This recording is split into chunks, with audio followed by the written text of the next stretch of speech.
Welcome back, everybody, to the Overwatch World Cup online qualifiers for the Americas Conference. Again, I'm Ash, your host here for this weekend, and it's been an incredible past 2 days here for OWWC, but we're going to wrap up week 1 today. And to do so, I've got to introduce the first set of casters we'll be seeing, that being Phil and oh my god, I started thinking about Big Hungry Phil, like your full name, and then I was like Billy at the same time. But it's a lot. It's been a lot today. Billy, how are you feeling? Doing good. It's match day number 3. And we're going to start to really shape up how these groups are heading into the final weekend of our qualifications. Yeah. I'm not going to hold it against you, Ash. There's a B in Big Hungry Phil, there's a B in Billy. I can understand smashing them together, but super excited to be here. It might only be 4 today, but rest assured, I am going to make the most of it. Absolutely love to hear the vibes here. And I guess if we did make you guys like a duo's name, it really wouldn't be too different from either of your current names if we really think about it. But we do have to focus back on towards OWWC right now. We're going to check out Group A. And when it comes down to these standings, Phil, I want you to walk me through what this means for some of these teams. Well, I think looking at this generally, we maybe see something we could have predicted before this group stage had even started, which is USA at top. The thing that is surprising really is that Canada are currently 1 map down, and so they are sat at the bottom of the table. So what that really means is, given that Canada have only got that 1 game under their belt, it is still wide open for them. And in fact, really for anybody in this sort of middle 4 portion of the table, right? Puerto Rico, Mexico, Costa Rica, Canada, they all still have room to play with. It is looking a little harder for Guatemala to start to bridge the gap here. Not impossible, but a little bit tricky. No, that is for sure. And while we're taking a look at Group A as well, I want to talk about one of the MVPs that we were looking towards from day 2, that being Aspire there, Billy. He had a standout performance on the Tracer. I mean, just world class. And the fact that they put Aspire in over Hydron on the Tracer, because we know Tracer is one of Hydron's top 3 heroes. The fact that Aspire did so well and just basically overperformed, in my estimation, really putting the team on his back when there was a little bit of trolling going on during Numbani. Aspire took it seriously and made sure, it did the best they could. They ended up losing the map to Mexico, so map differential might come into play, maybe not for the USA, but for Mexico. That extra map win that they've got might have some serious consequences down the line. I think just to move back to specifically talking about Aspire, this was maybe another one of those foregone conclusions in the way that we expect America to be at the top of the group. We kind of expect Aspire to be a big part of that. Whilst he's not always been given the respect he deserves at Overwatch League, I think if you watch his consistency over the past couple of years, there's a really strong argument for him to be one of the standout DPS in the entire group. Absolutely, and we did just glaze over Group B there as well. I want to give a shout out over towards Ram for Chile and then Ludwig for Brazil. Give them that respect. But before we touch too much on those 2 players, we also have to take a look over towards the schedule for today. And when it comes down to the matches that we're seeing here, Phil, I just want to know, we know that specifically Costa Rica and Canada, and then Peru versus Argentina are going to be pretty big matches to look out for, on top of the USA versus Puerto Rico. Yeah, they really are, I think, and with a lot of implications for the standings. We didn't really get a chance to talk specifically on Group B standings because we were busy singing Aspire's praises. But this is another group where there is a lot of room to move in the middle. Argentina and Peru currently stand at 0-1 and 0-2 apiece here. So this is the chance for both of them to get on the board. And for Peru, it's kind of do or die here. If there isn't a match win for them here, that slightly puts paid to their progress through the group stages. That's a really big shout and something important to consider. And that's also the story also for the Guatemalan side there, Chef Billy. Yeah, I mean, they're looking to bounce back. They've had a bit of a rough go here in the early part of Group A, and Guatemala. I mean, they're a young team, and they're looking to get into the American collegiate scene. So I think that for them, proving themselves, getting this international competitive experience is going to do them worlds of good. It goes great on a resume too if you're trying to get into a college to try out for a team. That doesn't hurt at all. So we'll see how this is actually going to play for them. And talking about Group B, I mean, there's only 2 teams that will qualify through from Group B, and you've got Ecuador and you've got Brazil that are both 2-0. So I mean, with 3 games to play for both of them. That's going to be difficult. That's going to be difficult to unseat them, especially with how both those teams have been playing. No, absolutely. When it comes down to this particular matchup, I think that it's no contest really that Ecuador are going to be the underdogs going into this match versus Brazil there, Phil. Absolutely. Unfortunately, what Ecuador have here is a little bit of a time capsule. I was struck by this looking at the Brazil roster. It's been now a few years since we had a tier 2 scene in any official capacity in the South America region. But if you look at who's on Brazil, it's like we froze those players in time. Players from War Pigs and Daysay, and I believe the last player that isn't from either of those teams is from Dignity. And we just froze them in 2020, defrosted them here now for the Overwatch World Cup, and from what we've seen so far, they have not missed a step. So Ecuador are really going to have to step up if they want to put another point on the board. All really great shows there overall. It's going to be really interesting seeing what this roster is able to do, and especially up against such a monster like this Brazilian squad. But overall, yesterday we did see Ecuador go head-to-head versus Colombia there. Chef Billy, can you walk me through how that matchup went? It was pretty one-sided, to be quite honest. Colombia just had their way with the Ecuadorians. There was a bit of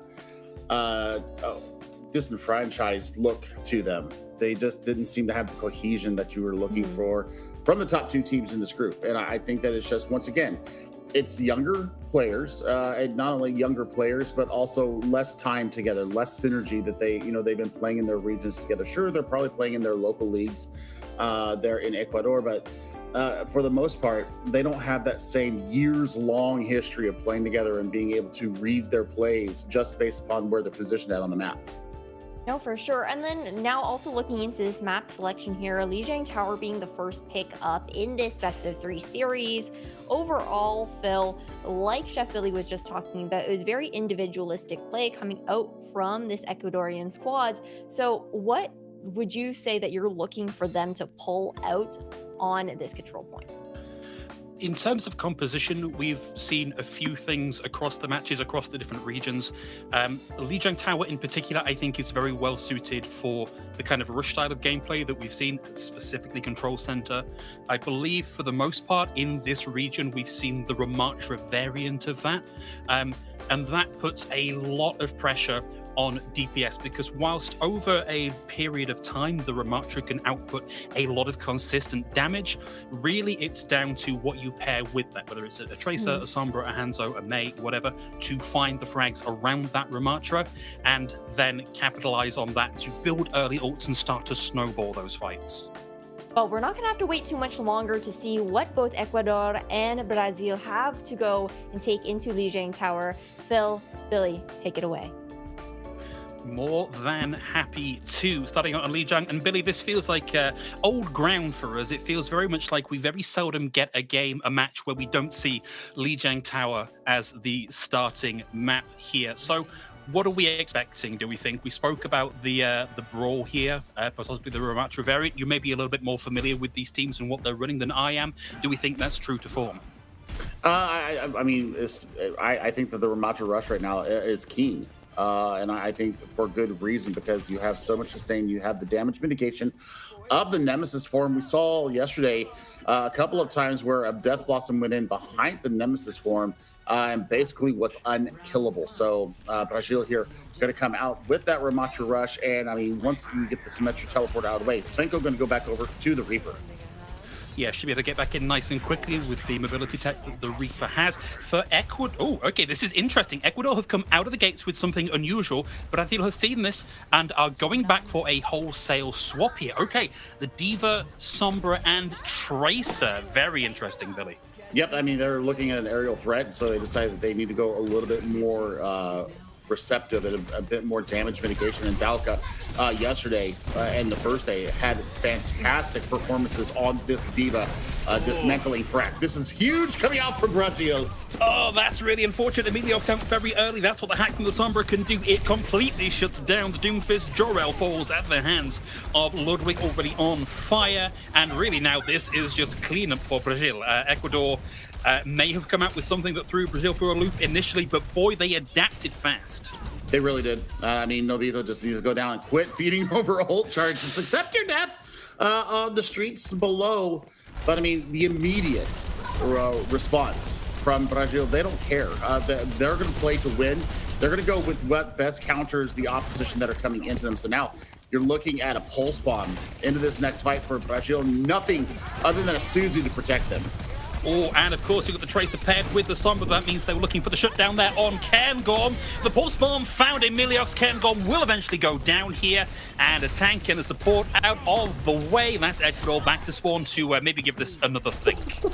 And XL was actually somebody that we had targeted as an MVP candidate for this Brazilian team. And I mean, Los Jugadores. Too late here, and unless Ecuador can get something done inside the next 10 seconds, that's going to be night market done and dusted. EMP out, Cairngorm, Tamanu already down here. Nobita is able to find a kill here. Ludwig down. I just don't think it's going to be enough, Billy. No, it's not. I mean, they've got the touch with the Meteor Strike. Emiliox is on the point, but that's going to do it right there. Self-destruct's going to come out, and if anybody did try to get there, it was going to be pretty null and void, Phil. An unfortunate case, Billy, of having the touch but not having the power. A very clean round there for Brazil. Yeah, I mean, it was comprehensive. You know, I mentioned it once, I'll mention it again. If you see something that you don't like with the composition you've got, go back and swap, and that's exactly what they did.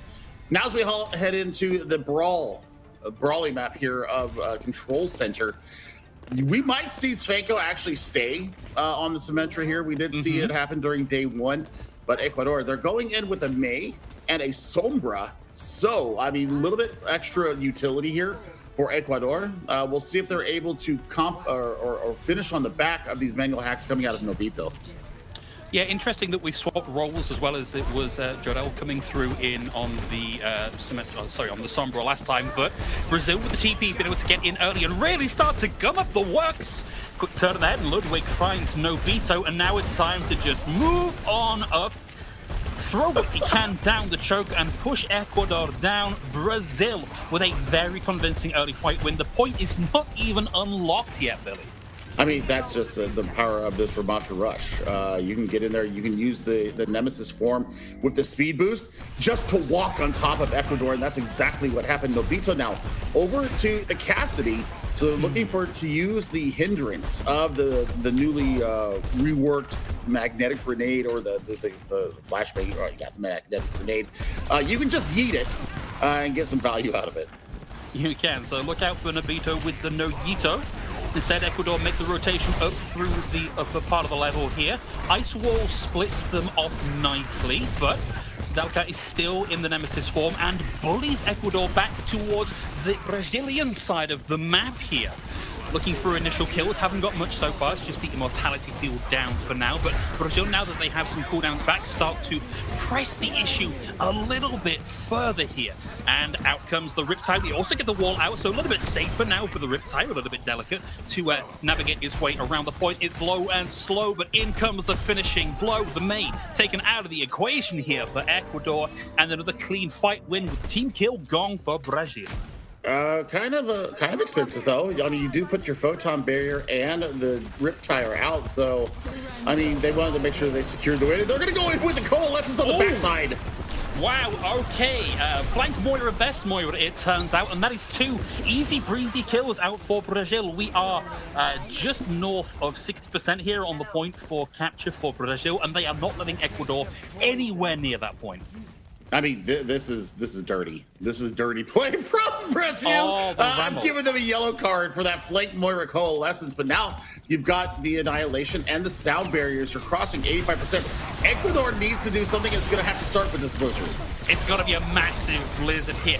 That's the start you want. If you're Brazil, though, the annihilation comes out and Abito Tamano down. We've had one punch back from Ecuador, but it's just not been enough here. There's too much damage coming out of that Ramatra. 99% no touches. And that is Brazil with a quick 2-0 on lijiang Tower. Wow. That was 200-0 and very fast indeed. And it's on the back of the support play. I mean, Karen Gorm, XFEL just getting so much work done with the Moira. I mean, the burst potential of this healer. You saw it, a very fastly charged coalescence, and they used it aggressively. Brazil is feeling very aggressive, and when they are feeling aggressive, that is when teams need to take stock of this team. I think we can talk a little bit about the kind of composition that we first saw coming out from Ecuador, right? With the Doomfist, the Sombra, the Pharah. It is a thing that harkens back a little bit to kind of your Chengdu Hunters, your sort of general Chinese Overwatch, right? Of it's very punchy, it's very flashy, but everybody in that composition needs to be absolutely at the top of their game to really make that work. And it is a less efficient strategy than running something like the Ramatra Rush. And I wonder if we're seeing from Ecuador here just a little bit of not setting themselves up for success properly, right? Not running an optimal composition. I mean, maybe it's comfort picks. I mean, they're on the big stage here. Maybe they're just leaning into what makes them feel more comfortable. But I mean, if they would have been able to work with this flying punch, as I call the composition with a Pharah coming in with the Doomfist, I think that they get the work done. But the fact that you see Svenko go over to the Sombra, which they have had very good success with here in the first couple of days, it just completely negates the Doomfist pick. And at that point, you need to be switching. And there was too much rigidity here from the Ecuadorians. Yeah, I think when you are playing an opponent that can look at your comp on paper and go, oh yeah, okay, I see what they're trying to do here, so let's just take 2 seconds, go back, swap our comp, and then shut you down. That has to be a signal to flex what you're doing, right? Comfort picks are one thing, but you've got to really think at this level of play on this kind of stage about efficiency of composition, about appropriateness of composition. And it's great that we saw, as we came over onto Control Center, that kind of pickup, right? You know, we saw the Ramatra Rush in a couple of different styles. So clearly they have this in their wheelhouse. Hopefully we can see them start to perfect this over the course of the next week of the Overwatch World Cup. I mean, Dalka being day one MVP is already putting their name down on the script to come out with another MVP for Brazil. But I think that XFEL keeping everybody alive, keep them super sturdy. I mean, the aggressive coalescence aside, the fact that they and Nile on the main support really did get the work done, and the burst healing was just too darn good for Brazil. That's where I think that if Ecuador is going to have any kind of success, they've got to be targeting the back line. They've got to get XFEL off the pitch. And that comes again down to the conversation about what is a comfort pick, because, you know, classic ways to shut down specifically the value a Moira brings rather than the Moira themselves is to run the Ana and be liberal with those anti-healing grenades, the biotic grenades, right? Because other than survivability and unfortunately ability to get into the back line and find unwary supports and generate kills, that is what the Moira brings to the table. If you can shut that down, you pretty much force your opponent to swap off the Moira, because other than that, what are you going to do when your bulk healing is gone? What use are you on the Moira? I mean, XFEL has a pretty dirty Ana themselves. We saw it on Ilios, especially Lighthouse harkens back to me the long distance scoped in shots to make sure that Dalka was alive. Also being able to take care of themselves. That's why XFEL is so good, is that they are able to take care of themselves. Healer, heal thyself. Healer frag out too, and that's what XFEL was doing on day one. So really, I think that Lubick, Dalka, Svenko, I mean, any one of these players could be an MVP of the day. I just think XFEL has that X factor that gets the work done. Okay, so we know where your vote lies. We'll keep an eye on performance for XFL over the remaining map. Because, of course, remember, in terms of format, this is just a first to two, best of three, however you want to square that math. So for Ecuador, they need to put a point on the board in this next map, which will be their map choice, if they want to stay in the series and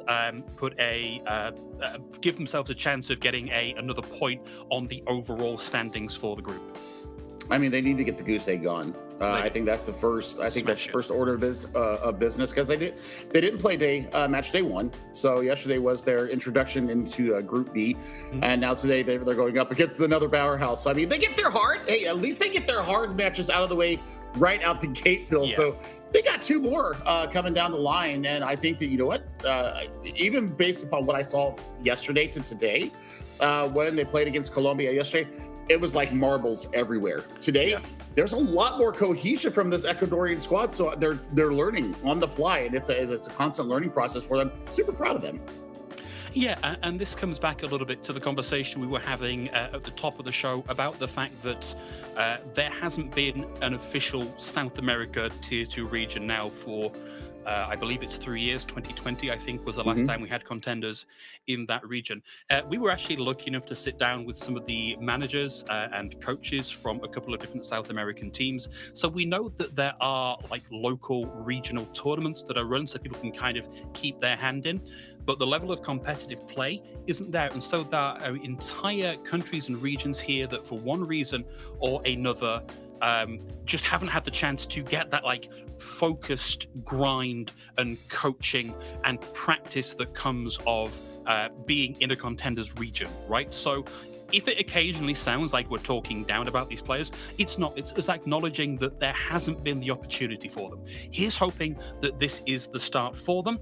And on to our second map of the day, Billy. It's going to be Circuit Royale.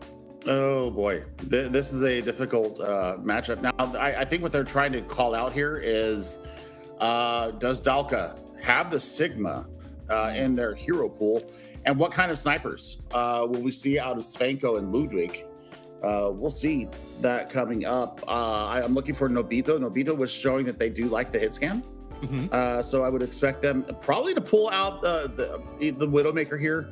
And see what their compatriot can do, either on a Hanzo or a Sojourn, just depending on what kind of comfort they have. I think the Hanzo is the better pick for shield break potential, and also, of course, with the Sonic Arrow, you get the vision. You're able to see the approach coming from your opposition. Yeah, I think it's an underrated combo generally on the ladder rather than at higher levels, but the combo that Hanzo Sonic Arrow with any big one-shot ability gives you cannot be overrated. It does look like we might not be getting anything like that here from Brazil. I believe we have Ecuador on the defense to start with, and Brazil currently running something a little wonky. Well, Brazil really on the defense here. My apologies. Yeah, no worries. I do it all the time. The colors confuse me. By the way, love the aesthetics of the World Cup, getting their own identity, apart from the Owl League skins and also from contenders, the green and the white. So Brazil looking to catch aggression from the on high. Ludwig will be looking for that work on the top. And yep, they're already up in the sky. Well, Ludwig's going to go down. Yeah, that was a little bit of a misstep there from Ludwig. So early opening here for Ecuador as they start to move forward, and Brazil realize that they kind of maybe need everybody there with them to make this work, and so they are back pedaling here. We saw now use the grasp there to bring Dalka back into range. Hack comes through, Dalka able to step nicely to the side, but currently there's nobody really checking Nobito here. So Nobito has a lot of ground that they can cover, and that is a lot of damage going the way of Dalka. Nobito again back out of damage range, Ludwig's back, and that is Emilio out of the fight now, and we see what happens once the Sigma disappears from proceedings. Well, I mean, direct's coming through hard and heavy here from Nobito, already 2/3 of the way towards Barrage. They're going to have to deal with the turret at some point. I don't know if they've actually seen Svenko's turret yet, but Ludwig is just really peppering in. Well, yeah, Nobito finally gets that turret out. So, I mean, now it's a go button for them. Now they need to press forward on top of this. They're just not going to get the chance. So Emilio has made the swap onto the jungle queen to try and close the gap, but they're down already. Cairngorm as well. And so far, this defensive setup from Brazil, as interesting as we might euphemistically call it, has really paid dividends for them. I mean, they're just going in on the back of Dalka and Ludwig. I mean, they've closed the gap. They're claiming all the space that they care to take. Horel going over to the Sombra now, and Cairngorm is out on the Zenyatta. So Discord going to play a heavy factor here, and really it's going to make Dalka's life that much harder. It is, but that's also the good thing you can get from the Zenyatta is early opening frags. So they now find themselves without a Torbjorn, without a Torbjorn's turret, and Ludwig gets hacked out of the deep flank, has to continue to backpedal here. Holding around this corner for now will allow them to just buy a little bit of time, wait for Svenko to get back in and bolster the conversation. Ooh. This might be difficult here for Emilio. Dalka does have the ultimate, throws it in right into the back line, does have the commanding shout, so can start to close the gap. Finds one, Cairngorm down already. Eyes on the second support, and down they go. And this is a house of dominoes now tumbling for Ecuador here. So Brazil may have lost a player at the start of that, but it just did not matter. I mean, can you be serious right now? That is a 2-person rampage and a 3-player kill, and they got it done. On the back of just that one ultimate. I guess they put the tree out as well from Nile in the back line to make sure everybody was nice and sturdy there, but now you're looking at Blade right out the gate. Ooh. And sadly, Cairngorm not quite far enough along the road to generate that ultimate, but out comes the rampage and down goes Ludwig. Another fight here where Ecuador start down to play it, but take out an enemy support. Horel now down here for Ecuador as we approach the 1 minute and past the 1 minute mark here. And this could be a long, slow stagger onto Emilio. 50 seconds left on the clock for Ecuador. I mean, they emptied their ult bank, so that's the good part here for Ecuador. They're going to have the Transcendence. They're also going to have the EMP coming into this fight. I would like to see a little bit of change from Dobito. They're going to bring the Echo out, so burst damage from the stickies and the ability to focus down with the beam. No! Yeah, Brazil playing right up against the spawn doors here. Tamano was able to find Cairngorm, bring them back into the fight. They now have the Transcendence online. It might need to be used for an aggressive push, but it's too late. No. I'm wrong. Emilio finds Dalka here. This is a phenomenal opening, and now they can start to move forward. They finally have the wind in their sail. Brazil look to slow things down here. They pop in the tree, momentarily slowing Ecuador as they push through, but they are continuing to find scrappy kills here for Ecuador. The payload in danger of making some serious progress now, but we are in overtime now, Billy, and Ecuador need to make something happen. They have support ults, and that is all they have for now. I mean, you're coming out close on the Rampage and the Molten Core, so I mean, if they can stay nice and alive right now, Cairngorm's going to be forced to use the Transcendence, then it's going to be game over for Ecuador. Tamano start things off here with the Valkyrie. Should make things a little bit easier for Ecuador to round this corner. We will see the Molten Core kind of countered here by the Transcendence. Not classical interactions here, but that should allow Ecuador to start to move forward a little bit. Ludwig and Zell and Svenko all find kills in the fight. They move Ecuador off the cart, and that is as far as Circuit Royale as we will be going here today, Billy. I mean, compositional differences. I mean, there was opening picks, but it was always answered by Brazil in the neutral. And that's what you want to see when you're down a player. Sometimes the individual player has to come out and make a play. And, I mean, Ludwig, you know, even though they seem to go down first in a lot of these defensive fights for Brazil, gets back and gets the value with the deflect. The mobility was something that Ecuador could not deal with. So I think here going into their defensive stand, I mean, only 80 meters was gained by Ecuador. So that's, you know, a fight and a half, especially with the pace that Brazil is showing us right now. I would highly expect to see Ludwig go up high and look for a shot with a Widowmaker. They are going to go ahead and opt into this sniper look here coming out on their offense. Nobito was getting the work done after the Echo swap, but they didn't have the opportunity to get in on top of the players with the focusing beam once they dropped below that 50% health and really focus them down. I hate to say it, but I mean, they played the Lifeweaver and the pedals, the platforms, taking their teammates out of danger. I've never seen it in competitive play, honestly, other than, you know, some trolling. That was actually very well played from Nile. It was, and I think Brazil did not play this perfectly. I don't think they were trying to play this perfectly. So Ecuador do have some openings here, and what I'd like to see from them is capitalizing on those openings. I think we kind of have to admit this is a difficult situation for Ecuador, but this is exactly what I'm talking about. Brazil are playing in a very laissez-faire style here, and that will allow Ecuador to find kills and slow things down here for Brazil. I mean, laissez-faire Brazilians in this economy?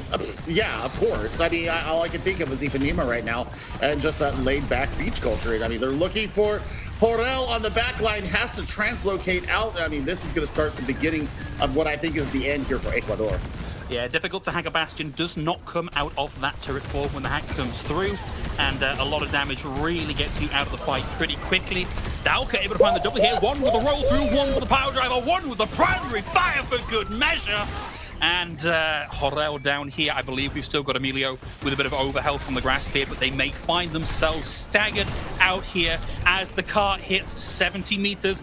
Dalka may go down here, but the presence, the forward positioning here is just too much for Ecuador to deal with. It's a Brazil sweep, Billy. I mean, XFL pulled the Glock out, by the way, in defense of their Dalka there along the chicane corner. Oh man, I mean, Brazil are feeling it right now. They go to 3-0 on the week. This is exactly what they were looking for, and now they're going to have a nice rest. I mean, they'll come back on Friday with a 3-0. Well, gosh, their standings right now, 3-0. I mean, there's nothing better you can do. And we're going to bring Ash back in to see what she thinks of how we got to where we're at right now. Okay, I think what was really cool, at least, about that matchup is Brazil coming in with the innovation, pulling out the Life Weaver, something that we really haven't been seeing here in competitive Overwatch there, Phil. It is, and I think I have to be measured in my response and not sound like I am talking down to players here. Innovation is a very nice way of playing that.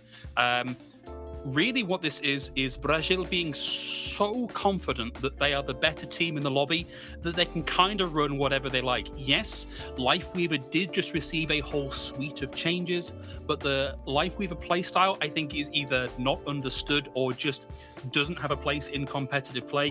What this is Brazil putting on a bit of an exhibition as to what they can play, what's in their roster. It's making them look like a very, very scary team to beat here within their group there, Billy. And at least for the Ecuadorian squad, that means that they're going to have a tougher run going into week number 2. I feel bad for them, but I think there's a lot of positives that you can take away from this matchup against Brazil. I think, the cohesion and the synergy working a lot better. They were moving in on targets. They were able to, deal with some of these ultimate combos that came through. I think Cairngorm has a very good Zenyatta, and that should be something that they look at as they move forward. No, for sure. And the other thing that we have to think about as well is, at least for Brazil, looking at the fact that they are now 3-0 within their standings. Group B only has 2 spots available there, Phil. And right now, Brazil, Colombia, both looking like those top contenders for them. Unfortunately, that's the case. 2-0 after 3 days of play, and of course, Colombia and I think Colombia with 3 games left to play. Brazil also with another 2 after today. These are the top 2 teams in the group. We're really only going to see upset potential, and that's in air quotes, when we see that eventual Brazil-Colombia matchup on day 6. So you are going to have to wait quite a while before we get that matchup. Up until then, it is really a battle for 3rd place here for the rest of the group. Yeah, it's going to be scary things for sure. But Dalka coming in as the MVP here for both the maps that we just saw earlier on. That was over on the Ramatra, now hitting that Junker Queen there, Billy.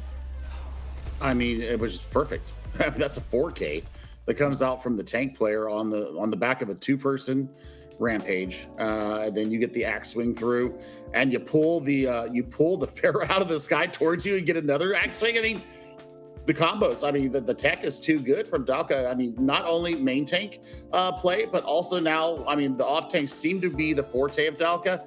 We've seen Sigma, we've seen Junker Queen, who I guess you can call a main tank, but the Diva is extremely good. I think that's their signature hero. So, I mean, definitely one of those, what we would call back in Overwatch 1, a flex tank, able to play both roles extremely well.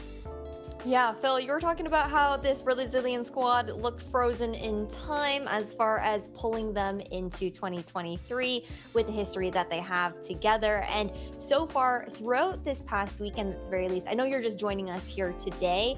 It doesn't look like they have slowed their roll whatsoever. However, guys, we do have some more matches to look out for here for the remainder of the Overwatch World Cup for week number 1. So we're going to throw to a quick little break, and right afterwards, we'll be back with Argentina versus Peru.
The unshakable Brazil just took a 2-0 over Ecuador, and now that means we're heading over to our second match of the day. It's going to be Argentina versus Peru, and yesterday, actually, we did see Argentina face up against this Brazilian squad. They kept parts of that matchup close there, Chef Billy, but unfortunately just looked a little too disconnected. I don't know. Is it the Brazil effect? Can we call that a thing now? Because Brazil just seems to make teams scatter. Their aggression, their cohesion, their synergy really does put teams into disarray. So maybe today, as we see Argentina go up against this Peru team, Peru is coming off of a match that they should have won, Ash. I mean, based upon how they played on match day 1 against Brazil, they took maps off of, or they took multiple parts of maps off of Brazil. So then they get skunked by Chile and Ram. That's really what I'm going to be looking at today, is how does Peru bounce back from the second day disaster? Yeah, I mean, well, you got to give it to the fact that Ram for that Chilean squad went absolutely crazy, right? So it kind of makes it a little bit difficult to answer in return, but looking at this head-to-head between both teams right now, of course, Argentina, they did have one of the days off, which is why we're only seeing them 0-1. Day 2 was actually their first day participating in OWWC All-Online Qualifiers, so a little bit less known about this team there, Phil. Yeah, having a slightly more relaxed schedule hopefully means that Argentina have been able to sit back and watch what their opponents are doing. They've obviously had 2 Peru maps to look through and see what kind of compositions they like to run, who the big threats are. Peru obviously don't have quite that level of game footage. We do know, because Billy and I would say friends with, we are familiar with, we have gotten to speak to on a couple of occasions, Reda, who's the head coach for Team Peru. Like, we know how excited they are for this opportunity and just how much prep work has gone into preparing the team and preparing the region generally for this big competition. So for Peru, we are really looking for them to put that first point on the board and show us what the fruits of that labor has been. And introducing the Argentinian squad, if you guys missed it yesterday here, we did see, I know we talked about it a little bit already, how they kind of fell apart up against Brazil. There were some glimmers of hope in that situation, but when it comes down to it, Billy, we're really looking at this team to kind of start playing a lot more together overall, especially up against Peru, who did put a really good fight up against Brazil. I mean, Paik what was their main support yesterday, and kind of got ran over by Ram in particular, because man, it was pretty rough out there for Peru. Baskerville just seemed to not have the right tank picks up against the compositions that Chile were running. So with Gaspi playing in the tank role here for Argentina, we saw the Orisa come out yesterday. I heard it while I was making my dinner, and I had to look over to see my beautiful girl there on the World Cup stage. Made me extremely happy. But for Peru, this is time for redemption. They're 0-2 right now. They need to get a match win right now in match day 3. Otherwise, I'm going to have to really relegate them down to the bottom of the table and hope that something happens ahead of them, because, like we said, Colombia, Brazil, they pretty much have the locks on the transfer positions into the main event in fall. It's going to take some kind of a collapse for those 2 teams to give the rest of this group any kind of chance.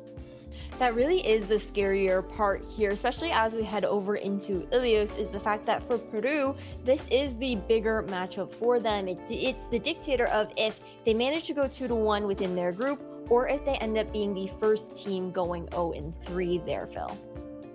Yeah, again, the stakes here for Peru are, you don't want to say do or die, it's not quite as dramatic as that, but you want to show that you have this competitive fire, that the players representing your region have what it takes to go toe-to-toe with the rest of this broader Americas region, right? we've seen a couple of different looks from Peru over the couple of maps we've seen. We actually saw them play in Ilios yesterday, running variably the Winston dive, the Junker Queen brawl, and it just seemed a little bit discombobulated. So if they have recombobulated themselves, they're in for a really good time here. Absolutely. So a lot of weight on the Peruvian team. Meanwhile, for Argentina, it's not quite as scary, but of course, every single match counts. So as we head into Ilios now, I'm going to let you both take it away and enjoy this game. Very kind of you, Ash. Here we are on the sunny shores of Ilios, and the B-roll here getting ready to go in. So Billy, I believe you actually covered the Peru game yesterday. And this looks like a little bit of a repeat of what we saw at the very least from Peru coming out with the Junker Queen. Yeah, I mean, we're starting out on Ruin, so this is expected. Wow. We'll see how this actually goes. Yeah, I mean, Baskerville has a pretty darn good Ramatra as well, but Gatsby is actually really flashing us this Junker Queen. And based upon what I saw yesterday, they're very willing to go into these engagements and get right up in the face with their opponents. I guess we'll see what happens when the rubber meets the road, when the axe meets the waiting shield and nemesis form of Baskerville here on the Ramatra. Initially starting out here on board with Walter, slamming in some damage. How Persona there on the Ash has a good line of sight here onto Walter, but very difficult to burst down an Echo when they have that Mercy pocket. So for now, Persona momentarily switches targets, eats a couple of stickies here. So whilst they may have turned targets, Walter hasn't. They know that if they can take Persona out of the equation here, life gets a lot easier for them. So for now, both teams jockeying for position, but it's Argentina that have the point presence and get the early cap, and all focus going towards Persona here, and there's no chance they let Rodrigo get that res. I mean, they had to disappear out of the sign there, and that gives Rodrigo a little bit of a chance to get that res off. But nope, they get out with their lives. But look at Peg right now for Peru. They're already 2/3 of the way towards their nano. Complete swap up here from Peru. So they're taking some pages and they're taking some notes that I threw out there yesterday of recognizing when they're up against a superior comp, they just need to throw the ultimates away if they can and build back up again. And at 30%, that's a great call. A holdover note from the last match, sometimes swapping even at the cost of ultimates is absolutely the play here. So Peru have made some swaps and they get the opening frag here. Akuno now out of the fight. Persona was very low there for a second, but is back in now. And Chucky receiving a lot of pressure here. Argentina starts to clap back. Rodrigo down, but this is getting very checkerboardy over here on the right-hand side here. Argentina are still in control of the point, but Peru are starting to make significant inroads as Baskerville gets the double, the triple, the knife kill to take Chucky out of the fight, and Peru are back in control. Smart decision-making there from Team Peru. And now, I mean, look, Pake, having almost had that nano up, we'll have Kitsune rush into this fight. So, I mean, you're going to have the cleanse ability as well when we see Gatsby get this rampage up. And actually, Baskerville has passed Gatsby in that old generation, and that was 2 fights. And even more impressively, Pake has actually surpassed Chucky, having made the swap a good 40% into Chucky's ult charge. A little bit wide there on the pulse from Oracle, so 1 tool off the board here, but they are going to now start to really, really pressure Baskerville. Gatsby actually gets the ult out first. Baskerville finds the kill with a knife before the ultimate can really do too much damage here. This is huge for Peru. They get this with a couple of ults invested, but Okuno wasn't dealt with there. Okuno actually gets in, brings Gatsby back into the fight. Baskerville pops it over the road, takes Gatsby down. Oracle down here as well. Huge stuff from Peru. A little ropey for a second, but they really grasp that point tight. I mean, rope-a-dope here from Peru, and they get the full value of that team fight. They invest 4 ultimates into it, but they get the job done. And now they're going to have sound barrier, Phil. So, I mean, what are you looking at here? I mean, the duplicate got nothing. The Rampage really wasn't nicely positioned, and Poke was able to clean it up with 1 Suzu, completely devaluing the value of that ultimate. So now it's back into the Poke game. Yeah, and it's Peru effectively playing with a couple of second lives here. There's currently nothing to Oh, we are just going all in on securing this fight. Rodrigo in early with the sound barrier, and that's going to secure some certainty for Peru to start to get the chase. But Baskerville was caught out of line there and pressured out of it. So now for Peru, they've got to start to equalize. It's a good start here from Rodrigo on the high ground. Now has Okuno in their sights, knows this kill is vital because it absolutely shuts down any chance of the race here. Really wants this kill. Okuno is ducking and diving. They go into the waiting arms of Gaspin, who survives and gets the punish onto Rodrigo. Argentina secure the flip at 99. And I mean, the sound barrier engagement, yeah, it gets you to 99. So Final Fight Territories Persona is about 30% off from EMP. That's going to be the kicker here for this next engagement as we close in on the last fight. Duplicate and the Pulse Bomb ready to go for Argentina. So we're going to see who gets there first. Oracle with a beautiful stick there, might change it, but no, they just whip it. A little bit predictive there. They assumed that Peru were coming through that room, and it just didn't happen. So the duplicate is now out from Argentina. Sensible choice here. Picks up the Jungle Queen. Gives a huge amount of sustain, and that ultimate is so good here. But for now, Peru make themselves scarce. They don't give Wolf the chance to get in and find the duplicate. And it's down now to Oracle to start to really ramp up the pressure. Takes Diego out of the fight for now. We're looking for some follow-ups here as the EMP comes through. Persona gets in with a massive EMP. It takes out Walter. Gaspin's still in this, desperately scrabbling for knife connects, and it just doesn't happen. Instead, it's Persona, Baskerville, and Rodrigo that come in here to start to turn this around. Get the flip at 99, and there's no chance of a touch here from Argentina. I mean, si se puede, Peru. Wow. They flipped that on its head. And I mean, it was the change at 30% capture for Argentina that they get the job done, Phil. And I mean, wow. Fast ultimate generation, great target focus, Baskerville going ham. This is day one. Peru that we're seeing now that gave Brazil a lot of headaches there across the 0-2 defeat. But man, I mean, Peru played a whole lot better on day one than they did yesterday. They are out for redemption here, my friend. They really are, and I really want to focus in on Pope particularly because the swap at 75% towards the Nano, back down to 25 for the Kitsune Rush, and then lapping Chaki is a huge performance. It shows what you can do when you are not being bothered by a tracer of Rem's tenacity. So, on to Well here. And we're seeing Diego currently split from the rest of Argentina as he wraps around the side. Goes now toe-to-toe with Diego, who had a similar idea. So for now, they give each other a little bit of space and go back to, you know, doing tracer things, which sometimes includes going for the duel over here on the left-hand side. Who's going to be forced to burn the recall first? I believe that was Oracle first. And in the confusion, away from the tracer 1v1, Persona finds a massive frag. Yaski taken out of the fight here. But it's just not been enough. Argentina, the DPS in particular, get two massive kills. No supports on the table now for Peru, and Argentina stand a very good chance here of winning out the slow roll of this fight.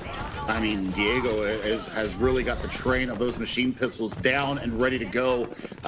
Chunking players down. Super low, yep, there we go. Poke and Persona getting it done, and we still haven't captured the point yet.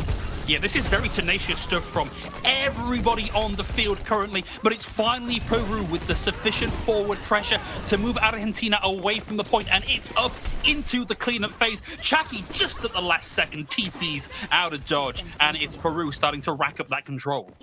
Pulse Bomb and EMP ready to go in this fight, and Argentina are going to have a very difficult time getting on the point. Other than Walter maybe being able to go on an aerial flank, and with Diego in your back line, you don't know it's coming. The Pulse Bomb could be huge. We've also got the EMP available from Persona, and there's nothing currently on the table to deal with that. Pulse Bomb again goes a little bit wide here for Diego. Not a huge impact of Pulse Bomb so far in this matchup. Duplicate is going to go over to the Tracer, and we're on board now briefly with Diego back. Oh no, that's unfortunate. So Oracle does find the kill here with the Pulse Bomb, but takes themselves out. So it's up to Walter on a Tracer of their own to start to bridge the gap. Lands the stick. The teleport is there to take Persona out of that one and find no kills on the back of it. But Argentina get it done here. A lot of spit and metal and grit thrown at this one by Argentina to secure the flip at 60%. Well, it's not done yet. I mean, we were seeing Poke coming in here just to get the last few seconds of Diego as well.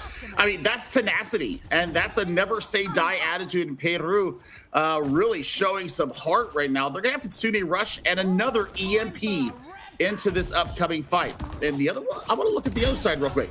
Walter just used the duplicate onto Diego's Tracer, already over 50% towards the next duplicate. And bear in mind that there was actually some changes made to the charge rate of that ultimate in the patch before last, so things get a little bit harder for an Echo generally to get those ultimates. Wow, what a response from Rodrigo. A massive rampage out from Gaspin, completely negated by Rodrigo here with the sound barrier. And on the back of that, they just tear Argentina into pieces. And they get the Kitsune Rush out as well. So, I mean, the well is going to be a little bit dry here. Now, the DPS have really been putting in the work here for Argentina, but Peru, I mean, if Diego lands a pulse bomb here with any kind of success, I think we're looking at final fight territory. There's the stick, I believe, the Suzu or TP cleansed that one. So again, a pulse bomb with not a lot to show for it. In the confusion, however, Rodrigo gets in and finds Gaspi Okuno out here as well. And this is 90% and climbing here for Peru. This is absolutely last fight territory. Argentina are starting to have to make swaps. And it's going to be Walter picking up the duplicate for a fraction of a second. They were Junker Queen, but that is all that they got. Did find Baskerville on the way out, and now Argentina are starting to come back in and keep this contested. We've seen the tenacity from this team in fights already on this map. They've really got to dig deep and find the reserves to grind this one out if they don't want this to be a 2-0 on Ilios well. Pokes him behind Oracle here, so Peru really starting to open things up now as the final fight continues. It's only 33% for Peru, and Gaspi just able to avoid going into the well here. Billy, this is real gritty stuff from both sides. Absolutely is. Nobody wants to go down, and Persona takes down the tank. That should signal the beginning of the end. Yep, there it is. Too much pressure. They forced Chucky off the point. They didn't have a tank to keep that going. But boy, if the last round was a heavyweight against a welterweight boxer, this one is two evenly matched grapplers going toe-to-toe, Billy. Absolutely. And I think Persona really showing up from yesterday didn't have that much impact on the match versus Chile.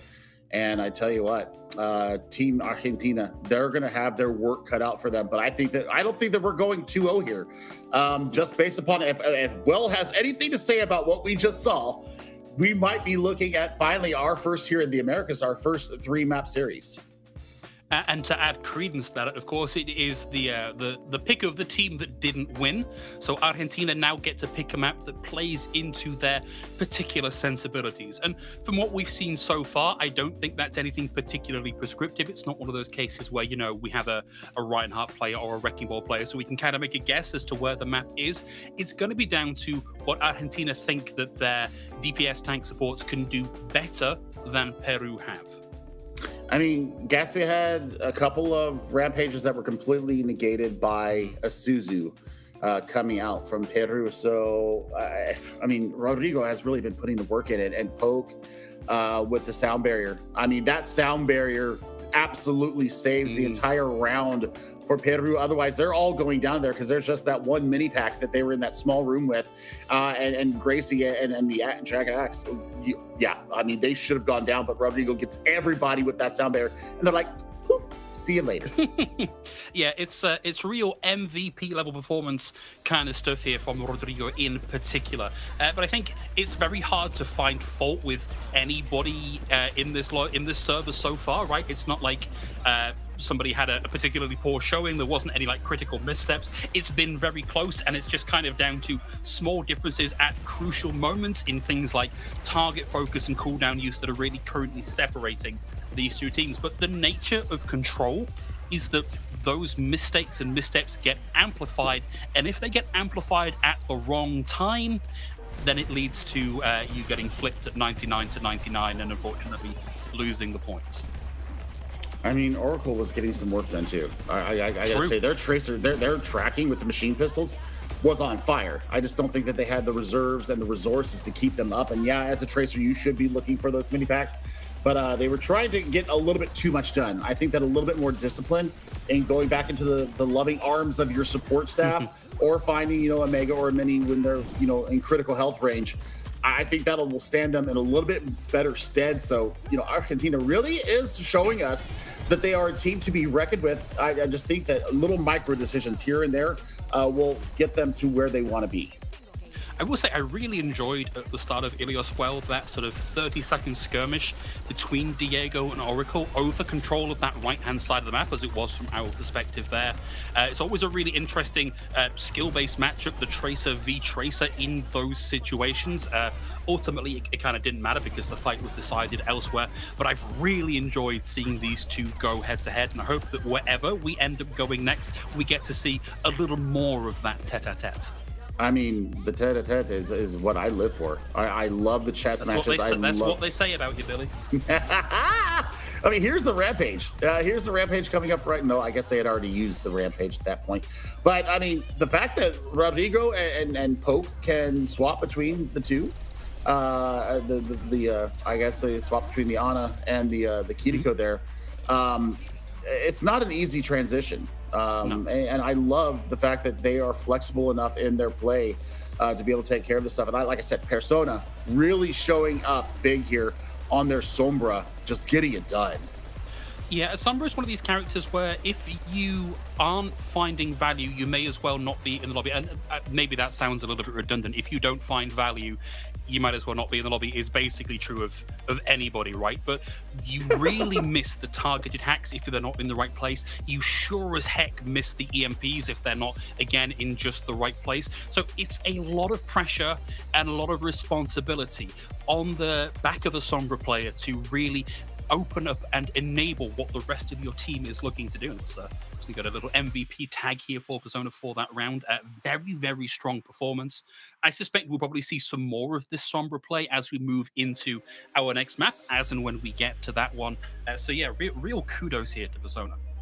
I mean, based upon what happened versus Chile yesterday, and being completely countered by a Hanzo player from Chile, this is a great redemption for them today. Very, very proud of the progress and being able to put that performance out of your mind and going into this full-hearted. Yeah, absolutely perfect coming out from them. I mean, the bout yesterday just made their life hell with the Hanzo, the Sonic arrows catching the rotations all the time. And well, next map is up, Phil, and we're going to, someplace that's familiar to all of us, but it's going to be Kings Row. Billy, is it really even a broadcast day of Overwatch if we don't get to go to Kings Row for our hybrid map? It's just not the same. It's like not seeing Lijiang Tower, right? You've got to do it at some point through the day. I think this is a very smart move. We kind of talk in caster language of how solved a map is, as in how nailed down everybody's sense of how to play a specific map is. Kings Row is the living definition of solved. Like, everybody knows meta to meta how you play this one. It's just a case of figuring out which heroes fill which niche in that particular setup, right? Yep, I completely agree with it. And you know what? This is the funny fact here, Phil. At least for myself and Gompers and now you, this is the first time that I'm going to see Kings Row here in my broadcast. So this is actually a breath of fresh air. We've gone a lot of Gibraltar here for the hybrid map. So this is a treat for me. I'm happy to see this, quite honestly. The Brawl should come out here. Now, is it going to be Ramatra or is it going to be Junker Queen? Because we've seen both teams play those two heroes. And I think that both have a good place here. I think damage mitigation is probably going to win out here, Phil. Yeah, I was going to say, as you were leading into that, I don't have a good feel for where in the ever-evolving rock, paper, scissors, lizard, Spock tank rotation that we have here, the specific Ramatra Junker Queen matchup falls. I feel like in a little bit of the same way that the Reinhardt Ramatra matchup is kind of down to the individual skill of the player. I think that's a little bit true here of the matchup with the Junker Queen. So if you have a better Junker Queen than your opponent has a Ramatra, you should win out there. Like, it's a relatively even matchup. Yeah, I completely agree with you there, my friend. And well, oh yeah, there it is. He's going to be insufferable, ladies and gents. Insufferable time coming in. There is my girl, coming out on the defense here. So basketball. Yeah. So I mean, you're looking at damage mitigation. You're looking to be able to close the gap and then push people away with the javelin. Terra Surge, kind of a throwaway ultimate still, but I mean, I'm just happy. I'm just happy to be here that Gatsby is bringing out my girl Orisa. I really enjoyed Persona and Diego just playing Hero Roulette in Spawn here. This is a really interesting. This is not the matchup I was expecting. I think Peru might just run over Argentina here unless they really play their positions absolutely perfectly. For now, it's Persona on the Hanzo on the high ground, really starting to erode that Orisa. They have to back away and give over a wealth of space. They burnt some defensive cooldowns, which has allowed Peru to start to transition nicely into the position they really want to be defending, or the attacking from, with Hanzo on the high ground here, making life borderline impossible here for Argentina. They need to find kills and find them now, because for now, as Argentina starts to burn defensive cooldowns at Peru, they bend backwards, they don't break, and they just resume the push on in. One tick already secured now as their own defensive cooldown starts to come into play. Argentina need to start to move in. They do have the amplification matrix. Okuno generated that at lightning speed, and they use it to good effect. Down goes Pate, and that should be the push put Pate to for Peru. Look at those health bars. Down they go, but 2 ticks gained for 1 push. So they allow a lot of damage to go in on the Gatsby. Yes, you're giving over ult charge, but you're also giving over healing ult charge to Okuno. And I mean, that amp matrix saves the day for them. Now you're going into an annihilation and an amp matrix. This is scary business here for Team Argentina. They've got to get their own ultimates up. They've got a Blizzard to stop the aggression. Yeah, this is a big one. Of course, there's no protected ultimates here to stop the Blizzard.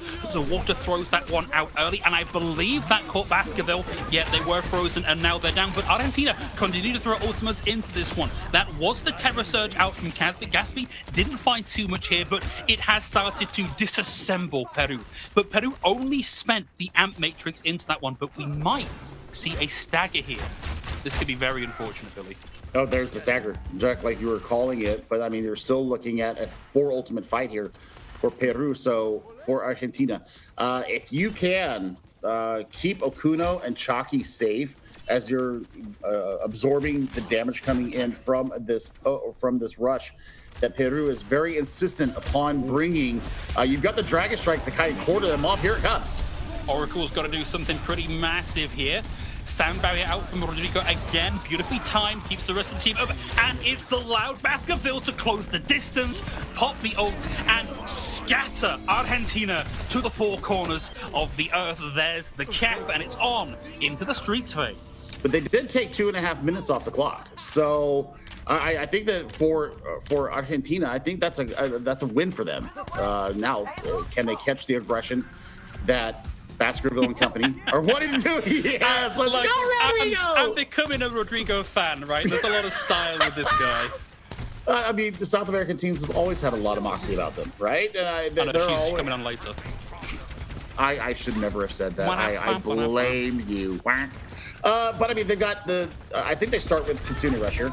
Oh no, Gatsby, weathered that nicely. Work there from Gatsby. Just puts a toe over the line, back again, baits out the defensive ability. But there's the Blizzard. I don't know that they saw Diego, and that Blizzard really starts to set things up for Peru, but it's not being perfect. Chucky throws in the Kitsune Rush and uses that additional speed to find 2 frags that shut down the Peruvian push. I mean, now we're sub 3 minutes, and they're going to be able to hold an archway here, having stopped the payload at Bookstore.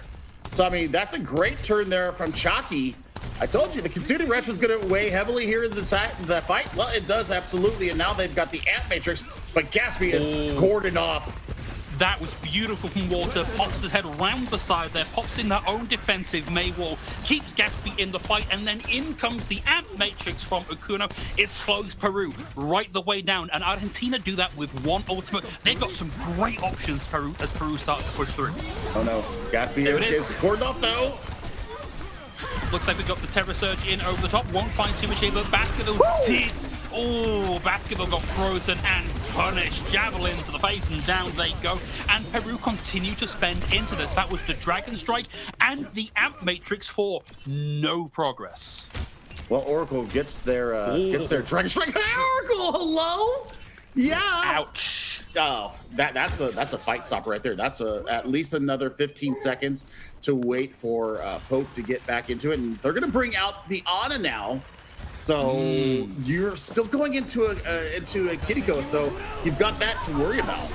That was a great dragon. You can hear the tick of the damage there, but one more time, it's Rodrigo with the save. The sound barrier comes in and buys a little bit of time for Baskerville to get this all-important Ramatra ult online. Out it comes, immediately finds Walter. Oracle falls to their opposite number, and that's just what Peru were waiting for. Enabled once again by Rodrigo. But I mean, they have time for a recontest. Diego's gonna have to put up a wall to make sure that Argentina don't get back, and Chucky, I mean, with a couple of kunai to the face, Peru will get this Kitsune rush, and that's going to be all she wrote. They might get a touch at 1.8 meters. They do get it in, but it costs Gatsby all of their defensive abilities here, and it also costs them the immortality field. So Gatsby's still a little bit vulnerable, but at the last second, Chucky comes in with that Kitsune rush. That's going to allow Gatsby and Okuno to finally get that last little bit of tick to get their ults online. Peru lose Diego as they look to make the retreat here, and they lose Persona Walter from across the map. Oh, delicious, fabulous, and lethal. Three words I love to talk about when we're talking about a DPS player, and that's exactly what Walter just brought to that fight. I told you that if Chucky got the kunai to the head, they're going to have that Kitsune rush. They get it now. Now they've got Terra Surge and the Amp Matrix to stop aggression coming in from Peru. They have to be cognizant, though. They know that Diego has his Blizzard. Amp Matrix slows things right down. Blizzard in over the top of the Terra Surge, of course, doesn't freeze the Orisa, and it's Persona that's down first. There is so much punching power here for Argentina, and whilst Poke may have got that over the line at super quick speeds, it's just not enough. And now there's a line in the sand here for Argentina. I mean, Gatsby doing their best Gandalf impression, spinning the staff over their head. I know it's a javelin, but still, just to go with the LOTR stuff there. I mean, you shall not pass. What a great turnaround from Argentina. I mean, they burned 2.5 minutes off the time bank just on point A. They lose a pretty convincing fight, and then they set their feet in the ground. And the ultimate rotations that we saw coming from them was just too darn good. And I mean, can you run the Orisa on the attacker? I don't know if I necessarily would, but why not? Considering how well Gatsby did there on the defense. Yeah, I mean, you burned through their defensive cooldowns, and you know, you were really hoping that Okuno and Chucky could keep you alive through it. The immortality barriers were perfect out of Okuno. Chucky with the healing Akuda and the Suzu's, making sure that Gatsby stays alive long enough to get the recontest. I mean, 15 seconds before Argentina comes out here, Persona is showing us the Hanzo. Diego's going to bring out the Nat that is Tracer. Poke, I think, is going to be the big kicker here. Landing these anti-nades has to be a 0.1, and you got to be watching for the javelin spin of Gatsby before you let loose with it. I mean, the big interaction here, right, is Suzu versus Biotic Grenade. Can Chucky keep themselves abreast of when those abilities are online, and vice versa, because those are big fight-changing and winning ultimates. For now, for Argentina, it's a rotation up the right-hand stairs, and given their composition, this will give them a big advantage. Oh, straight down again. Whoa. They're going to give over some of that high-ground advantage, but the pressure there was phenomenal. Almost took Baskerville out here, and again, being forced to burn defensive cooldowns. That's already the block used, already the shield used, and we are just toe-to-toe here. It is Orisa brawling right up against the Ramatra of Baskerville, but for now, oh, that's huge. Big anti will force Gatsby back momentarily, and Peru get a little bit more control of the point. They have, however, lost Diego here, and that is going to make their defense that little bit harder. A beautiful wall from Walter forces Baskerville into the corner. That door is locked. No exit for you, and Argentina with a quick cap onto A. I mean, and look at the ultimate charges. Okuno once again leading the way with the main heals. I am just putting a really good performance on the Baptiste here. I think that Oracle landing the shots when they need it, but providing the vision has been so much more of what Oracle's been doing here for Team Argentina. They know the rotations as they come around.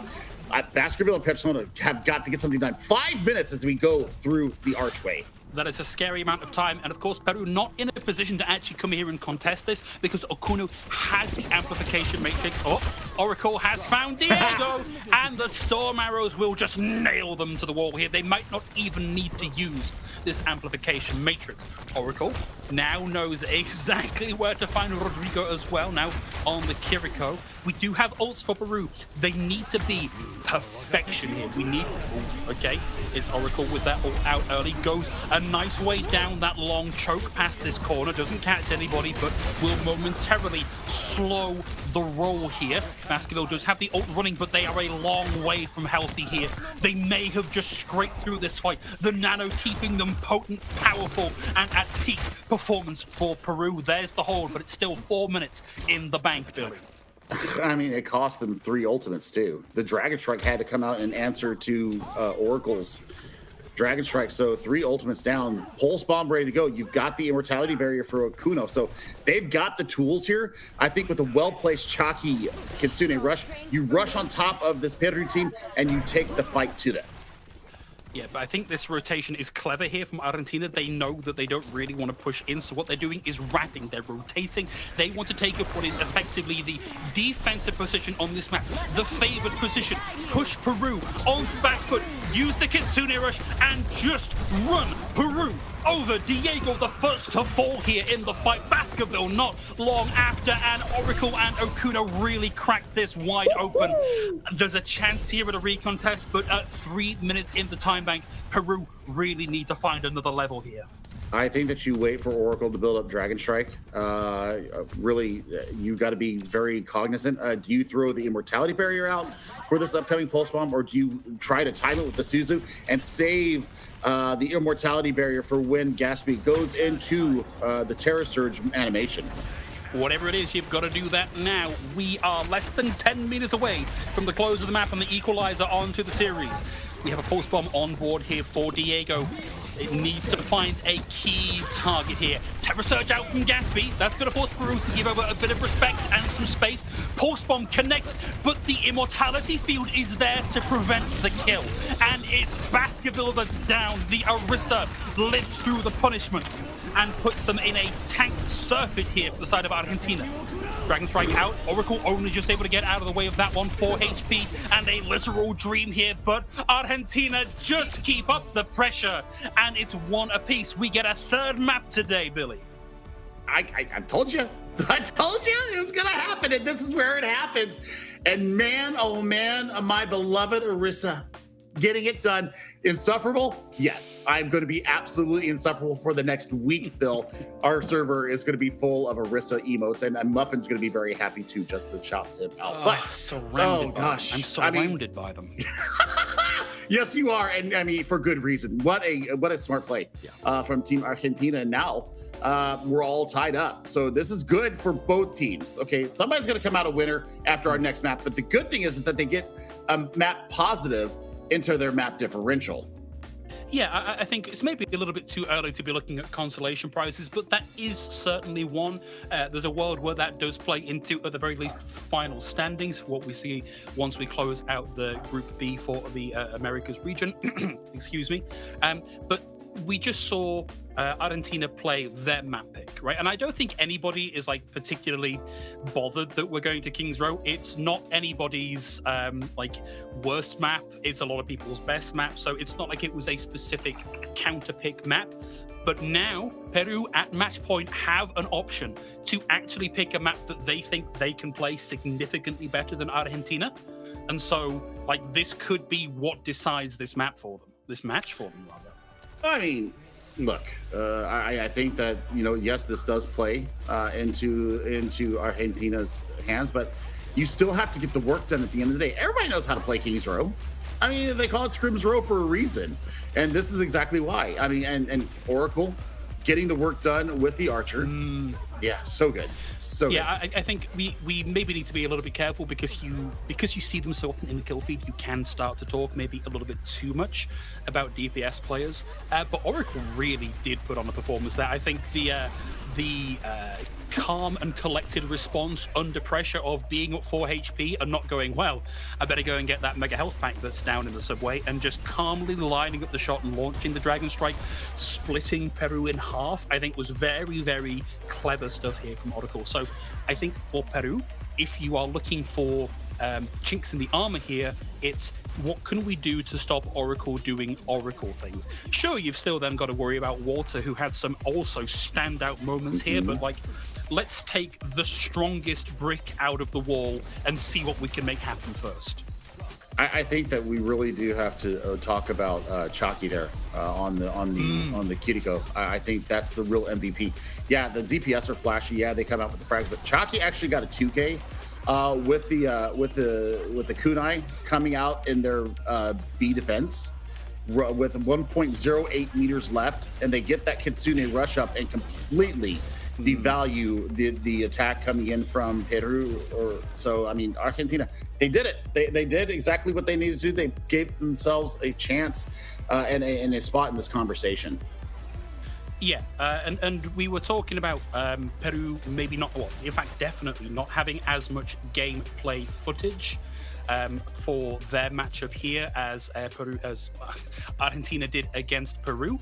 And this is maybe one of the things that we're starting to see come into play here, like being less familiar with your opponent, not knowing what their threats are, what it is you've got to counter, can be a real shot in the arm here. Of course, we don't know exactly what the scrim situation is like, who's against who here in this region. But yeah, this is, I still think all to play for. Like, we're talking about, oh, well, here's what they've got to do in this situation. Here's what they've got to do to win out this next map. Both teams have been fighting really, really hard, and not just over on Ilios, but also here on King's Row as well, right? So we still have big opportunities for both teams to come out with their first win. Well, not even the first win for Peru, the first win for Argentina. And we're going to Esperança for our next map. Arista plays well here. Arista plays well here. I mean, it's a ground-based payload, and I mean, you can use the javelin to really send somebody flying down these long corridors and avenidas here in Portugal. So we'll see what they actually decide to bring out here. Hanzo is a good bet here. The Echo really plays well here. I wouldn't be surprised if we see Peru bring out a Moira look here to keep Baskerville up. The ability to fade into safety and to cover is going to be something huge for the back line for both teams. So for Peru, I mean, this is basically their tournament lives on the line. They don't want to go 0-3 after match day 3. In Argentina, they want to go to the 500 mark and be 1-1 as they look towards next Friday. Yeah, I think the other thing to consider is that, we've had matches here for our teams against Colombia, against Brazil. So in fact, that's one apiece, Colombia and Brazil in day 1 and day 2 for Peru and Argentina, respectively. Like, that is half of their hardest matches out of the way already. And so we are looking for things to be significantly more competitive between the remaining 4 teams in our groups here. So we are hoping to see big things here from Peru, big things here from Argentina, and show again that these are competitive regions that are worthy of eyes on this region and opportunities for the players there. It's all going to be settled in Portugal. It's all going to be settled here. And I mean, this is where heart comes in. You have the mechanical skill. We know this. We've seen it from both sides. Now it comes down to the cerebral aspect of the game, where you're able to outthink your opponent. And for Peru, I mean, a win here will do them a world of good. And I mean, not only for them as a team, but for also them as an Overwatch nation. I love them. I love all these players. You know how I am. I love all the players. I don't want anybody to lose. I want everybody to win, but this is going to be, I think this is going to be the best map of the day for us. I think this is going to be a knockdown, drag them out. You're going with me, buddy, and we'll see who comes out on the end of it. Baskerville, if they have another Ramatra performance like we saw previously on day one and today, even though they did lose Kings Row, the annihilations were absolutely stunning out of that gamer. So, I mean, if they get on a roll, I think Argentina might be in a bit of a worry here. But if Gaspi and company get it done, and Okuno gets it done, this could be so good for Argentina. Okay, this is what I was worried about here for, speaking as a Peru advocate, if you would, is they seem to struggle specifically with answers to the Orisa. One of the things Orisa can do is kidnap your tank.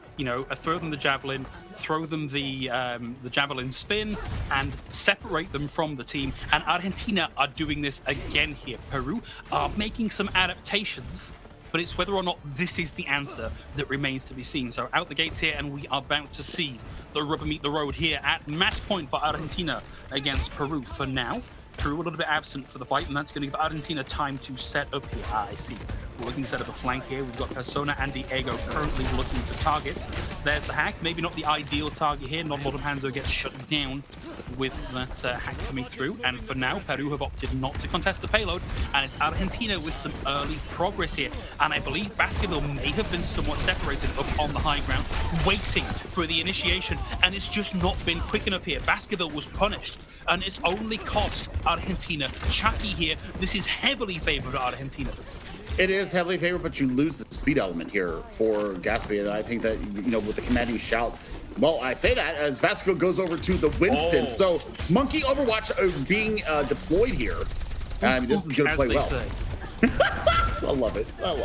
And this will be Peru with a good advantage here, particularly in this portion of the map, to take high ground control away from Argentina. And Puerto Rico opens things up again here. Chucky down. Another big opening now if they can start to close the gap. They've got to be careful. There's a lot that can punish a Winston here, particularly the Coalescence. That's a lot of unblockable damage. And in over the top of that unblockable damage comes Gatsby with a pick onto Baskerville. Water down as well here. So whilst Peru have slowed things down a little bit here, they are a long way from winning out this fight. They need to do a little bit more grinding as Rodrigo gets up close and personal with Oracle, forces them into poke, and this will be Peru saving things here.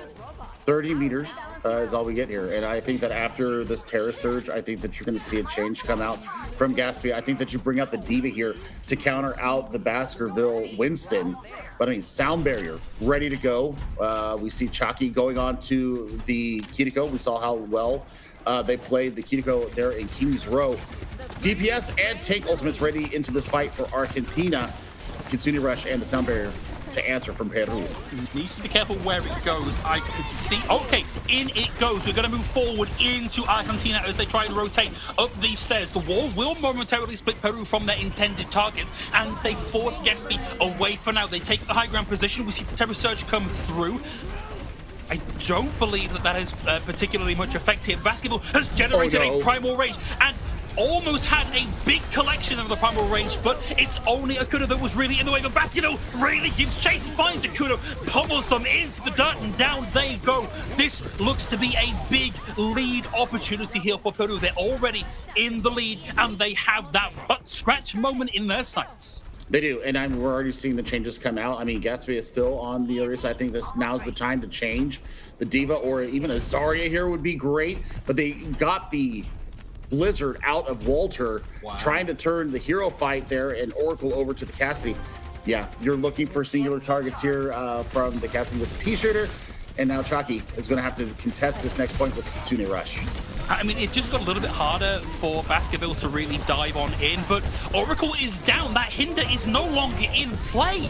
And Peru just explode on the back of an EMP and demolish Argentina. They're going to start to push into the second portion of the map here, Billy. Poke is lighting it up. Poke is putting Peru on their backs. Two multi-frag fights there for the Kiriko. And I mean, didn't even give Chucky a chance to build up that Kitsune Rush. And now Poke is 75 to their own Kitsune Rush. This is going to be a very dynamic fight coming up. We have Diego on the corner here with the pulse bomb ready to go. May have slightly given away the position. No, it seems like they are currently unaware. No, Diego makes themselves well known here. Rodrigo, oh, what a stick! Diego takes a kuno with no fade out of the fight entirely. This has cost them basketball. It has cost them persona. Is this going to be enough here from Peru? I don't think they've got the numbers to make this work. They have found Chucky now. At the very least, they can slow this down. They can make it costly for Argentina. But the support line for Peru continues to do the work here. Argentina really on the back foot. Oh my God, Diego, you beast. Letting him have it with the machine pistols, the stick, almost Kobe-like, as they go in, and now they have their Kitsune Rush. They actually weathered the Akuno Kitsune, or the Chaki Kitsune Rush. You see Chaki going over to the Moira, and now Akuno onto their favored, Go, and now the Blizzard is going to be the only stopping Peru from getting to the Promised Land. Oh, we in it. We in it here with the Kitsune Rush out from Poke. Argentina, give that a bit of respect and back out of the way. We do get the Blizzard out of them here. Nice TP out from Poke. And again, it's cost them Baskerville. It's cost them Persona. But we know from the last fight, that is not necessarily it here from Peru. Argentina start to close the vice grip, start to tighten the screws, and finally win out on the fight. But this, Billy, is a big deficit to have to come back from. It is just under 80 meters that Argentina have to close here in their fight. And Oracle, that's a good early pick there. It's going to send Diego back to spawn. They're going to have their own pulse bomb coming up to this fight. Also, the Rampage. They might miss the forward. They do miss the forward spawn as well. They are split from the team. Oh, hello. Looks like we found a Sombra here in the backline. Persona gets most of the way to the EMP before teleporting out again. So, as things start to slow down a little bit, expect that to be the next big engage tool from Peru. Hello, Oracle. Goodbye. Oh, Persona pops the EMP, only finds Walter, and Walter punishes Persona. This is now a big opportunity for Argentina to start to close the gap. Oh, only finds Baskerville here, does take them out, and I think things might start to swing in the favor of Argentina, particularly as Rodrigo gets taken out with the knife pull, and Argentina start to move forward and gain progress. What another knife pull there from Gatsby, and yeah, they're on the end of it. Walter is going to go close it, so we're going to get the scratch moment here for Argentina. You're going to have Blossom and Coalescence into their next fight, so they're starting to build up their own bevy of ultimates here. The sound barrier is going to have to be huge from Rodrigo. And positioning is going to have to be huge as well, because it's very difficult to beat into the Death Blossom here, but maybe we can get this done with primary fire here, as Chucky and Walter are already down, and crucially, this interrupt in the push progress for Argentina occurs before that first point is unlocked, and now Peru get to move it right the way back into their own territory. So you put out Rush into this next fight for Poke to help build up not only the EMP, but also the sound barrier. And you give yourself a little bit more staying power up against this Coalescence and Death Blossom. The big one for me, though, Phil, is if Oracle can get another pulse bomb up. They've kind of whipped the last two that they've thrown out. Walter needs to be a little bit careful here. I think they've given away their position. They've got to know that this ultimate is online. There it goes into the back line, and the Suzu was just not enough, but this has only resulted in a trade. Okay, there we go. Things finally starting to solidify for Argentina as Baskerville goes down. Great stuff here from Walter. It may only have been some battering and bruising onto the Peruvian side, but that's what allowed Argentina to crack them. I mean, you do invest the Coalescence there, but it keeps Walter up through all the aggression going on to them. I mean, once you hear the die, everybody's head swings around and says, kill the Reaper. Well, they did not do that this time, and Diego's going to have the first salvo out of this next defense with the pulse bomb. Rodrigo already at 75% to another sound barrier here, and I believe that Suzu just not quite enough there to help Diego. Rodrigo down as well here, and Argentina now have that first point capture in their sights. Oh, and they're going to get Persona here too. Oracle, yeah, they have to spend the recall. That might allow them to get back into visibility, but I don't think, no, the knife pull gets Persona. Okay, this is massive. It's difficult to come back from plus 100 meters, but this is how you start to do it. 70 seconds on the clock here for Argentina to push this another 50 meters. I mean, the Rampage and the Consumer Rush is going to be pretty darn impossible to go up against. Gatsby gets anti. Oh no! Like looking in a living mirror, it's Rampage into Rampage, and so far it's 2 on the cards for Peru. For now, the Kitsune Rush make things too hard for Peru to push back into. Argentina start to leverage these ultimates into their favor, and whilst it might be a little bit back and forth here, it looks like Argentina... Wait, no, that killed Masona, taking Okuna out of the fight. Chucky might get back here, but this, again, on the brink of a catastrophic collapse for Peru, they turn it back in their favor. Yeah, but they're going to have they're going to have 3 ultimates coming into this fight up against an EMP and a sound barrier. So how do you pull out the sound barrier to get value out of this Death Blossom? That's going to be the real chess match here that comes between Peru. And look at Peru is just backing off the point. Yeah. No, they don't have to take a point. This is so smart from them.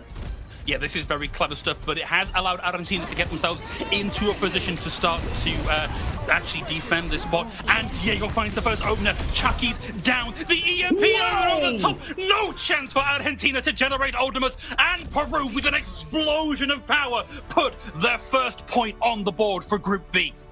I mean, Peru. Si se puede! Vamos, Peru! What a damn good performance coming out of them. That's some heart. I mean, la corazón es mejor. Wow, so good coming out from Peru. They knew their win condition.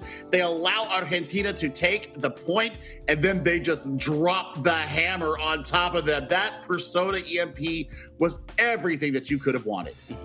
Very disappointing to not be in a 1st to 3 scenario here. I think this is another one that could have gone the distance. Unfortunately, 1st to 2, and that is Peru again putting their first point on the board. And hey, to talk us through the back half of that map, let's bring Ash back in. Whoo, okay. Wow, guys, what a matchup. One of the few to go all the way to map number 3 here within the Overwatch World Cup, America's online qualifiers, and both teams came with fire lit under them. But again, we talked about the weight on Peru's shoulders, considering they're down 0-2. Today was a must-need win for them, Billy.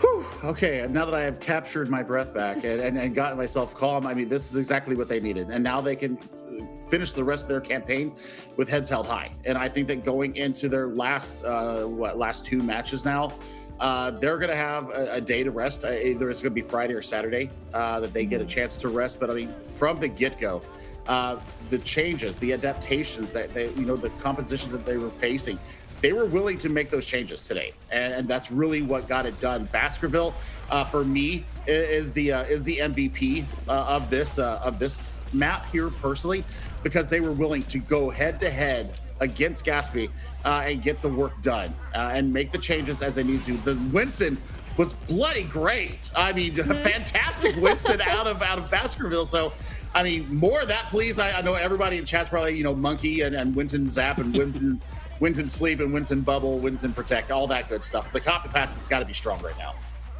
Yeah, no, it's absolutely insane, but we also got to give kudos over to those Peruvian support players. We saw just the cycling coming out from Puerto Rico, and then on top of that, also Rodrigo's Lucio as well there, Phil. Yeah, I think if you've been paying attention, you might come to the conclusion I've come out of this as a Rodrigo fan. Some absolutely clutch moments, some beautiful sound barriers. Like, as somebody who plays a bit of Lucio myself, like, the timing on that is truly something I aspire to. In difficult situations as well. And like at the start of the day, we were talking before the broadcast how Poke had a really difficult time in their game yesterday, specifically because they were being shut down so often by Ramp. I think this has been a real redemption day for Poke. Like, just a truly standout performance here from them. Seems like they've really put in the work to learn maybe what the mistakes were yesterday and come back better for it. Absolutely. And then I also still want to talk over the Argentinian squad as well, right? They're keeping this really competitive. They look different than what we saw yesterday, where they were playing a lot more disconnected today, really tighten things up there, Billy. I mean, nerves are a horrible thing. I mean, Overwatch is just as much of a mental game as it is about a mechanical game. And strategies can be thrown out the door if your brain's just not in it. And I think today they came in with a full head of steam. I think they took their licks against Brazil yesterday, and they get it done here today. I mean, yeah, they go down 1-2, but it's 1-2, and it's still a positive momentum from what they did yesterday. Absolutely. And then we got the little MVP coming out here in persona, who, I mean, gave star-studded performances, honestly, throughout the last several days of the Overwatch World Cup online qualifiers. And of course, he showed his stuff here right now within this last matchup as well, Phil. They really did. And I think if you pay attention to community sentiment, Sombra is one of these heroes that is a little bit maligned because, you know, who likes having their abilities taken away on a 10-second cooldown, right? It's not fun. You know, it's very unfun to play against, but you can see the impact that a Sombra of Persona's caliber can have on a map like this, on a match like this. I think in particular, let's talk about that complete lights out EMP of the last fight of Esperança. Sorry, my brain is going a mile a minute and sometimes things get left by the wayside. Like, so close to ultimates for Argentina, and it just didn't happen for them because they were shut down by that EMP. Yeah, something you definitely got to look out for. And when it comes down to it, we also have to actually look out for you guys and say goodbye. It was a pleasure having both of you on the desk with me for the first half of the last day of week number 1. Billy, let me give you your final thoughts first. Phil, you can follow up afterwards.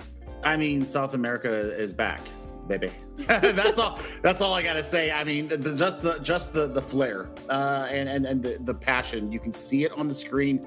This is a region that, you know, got left behind, and now we're getting a chance to see them on the world stage again. My heart is full.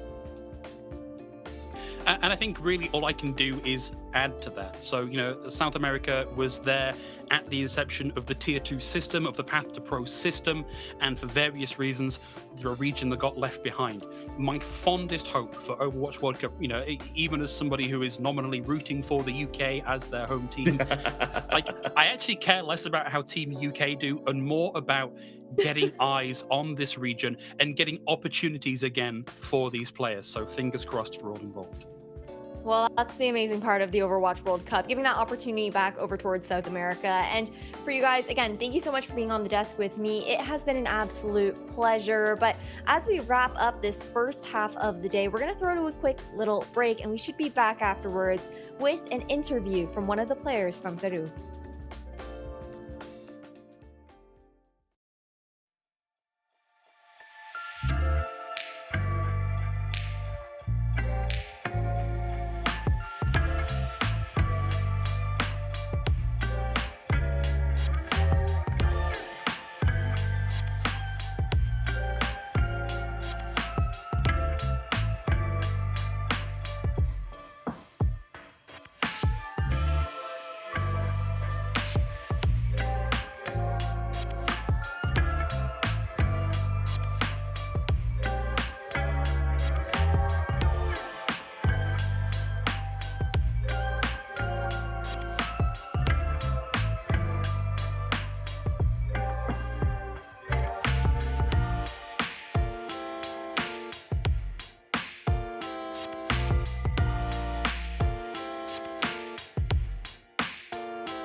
Welcome back, everybody. We have an interview from Persona here, part of the Peruvian squad that just took that 2-1 W up against Argentina. And Persona, GG's, congratulations. How are you feeling? Hello, can you guys hear me? Hello? You might be muted on Discord for me. Hello, can you guys hear me? Hello, I can hear you now, yes. Yes, thank you. So how are you feeling after the win now, just taking that 2-1? It was a pretty close matchup up against Argentina. I think the first two losses that we got hit us very hard.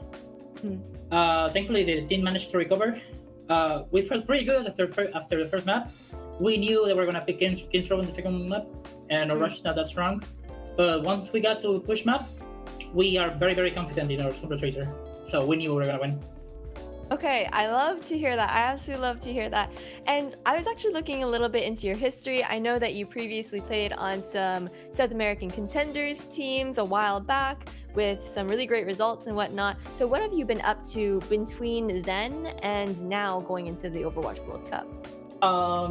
When Contenders South America ended, I took almost like a year-long break. Then I came back, and I was still in contact with people like Poke and Baskerville, so we were still playing together. And I was just pretty much grinding comp, playing in so many teams, just getting the practice done. And that's pretty much it. Okay, cool.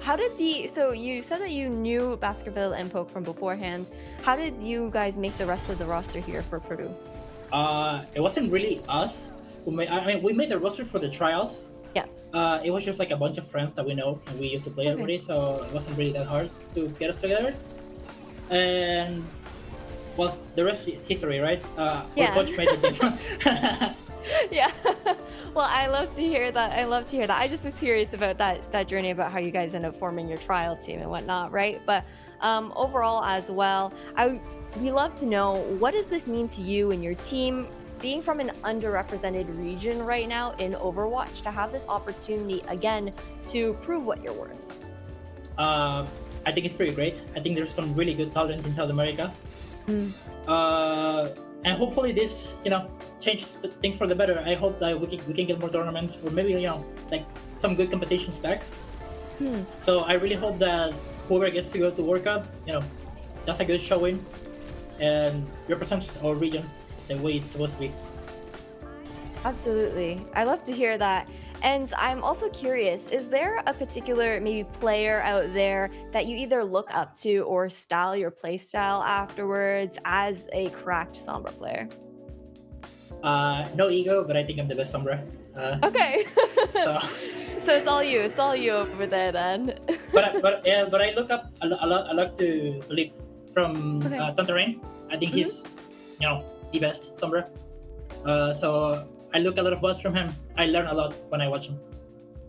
Well, that's really, really cool to hear. And I love hearing the confidence as well. That's how you kind of got to spearhead your way into the esports scene, right? You gotta hold your head up high in that kind of sense. But For sure. One more question, I guess you would say, from me. Looking at Group B right now within Americas, it's the fact that there's only 2 spots, right, for Group B, which makes it a little bit more difficult. I know you guys already faced up against Brazil, but Colombia is the other top contender, I would say, within that group. How are you feeling going into that match in week 2? We played Colombia already. We're gonna play Brazil in week 2. Wait. Did I messed up my notes. Okay. No, okay. I messed up my notes. I messed up my sticky notes. My bad. But okay, I guess looking at the possibility of playing Brazil then, how are you feeling about that? I think Brazil is a very, very strong team. I think they have a lot of good team coordination. Obviously, they've been playing together for years, right? So that also adds up. But like I said, I feel like this win gave us the confidence that we need, and we're gonna go work hard. There might be some surprises next week. Okay, well, I'm looking forward to seeing what you guys are able to do. You already pulled out some really great adaptations between the first 2 days into day 3 here in week 1. So my last thing for you now is I want to give you the opportunity to say any thank yous or shout outs before we wrap up. Yeah, thank you very much. I would like to say thank you to our staff who have been working very, very hard for us. Also to the UTD boys who basically give us warm up every day. And also like the people who support us, right? It really means a lot for us. And obviously my close friends that are with me through every step of the way. So yeah, thank you very much. That's very, very sweet. Thank you so much, Persona, for taking the time to do this interview with me as well, and just sharing a little bit about your journey and what your goals are. Thank you. Well, now that the interview is all wrapped up, everyone, we're going to throw to another quick break. And when we're back, we're going to have the USA versus Puerto Rico.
Welcome back, everyone, to the Overwatch World Cup America's online qualifiers. And I've got a set of new / old fresh faces on the desk here with me. Got Moxie and Dustin will be taking us throughout the rest of the day. Dustin, how are you feeling?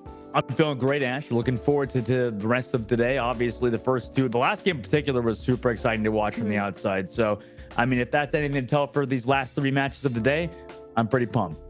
Definitely hoping to keep things close there, right, Moxie?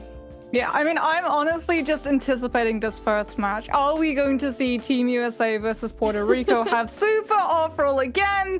Or are we going to be seeing something a little bit differently? If you've been looking at social media, we're getting a little bit of a different roll swap tease to come through. But I don't know if USA will actually go with it this time, given the fact that they lost a map to Mexico because they went for those off-rolls.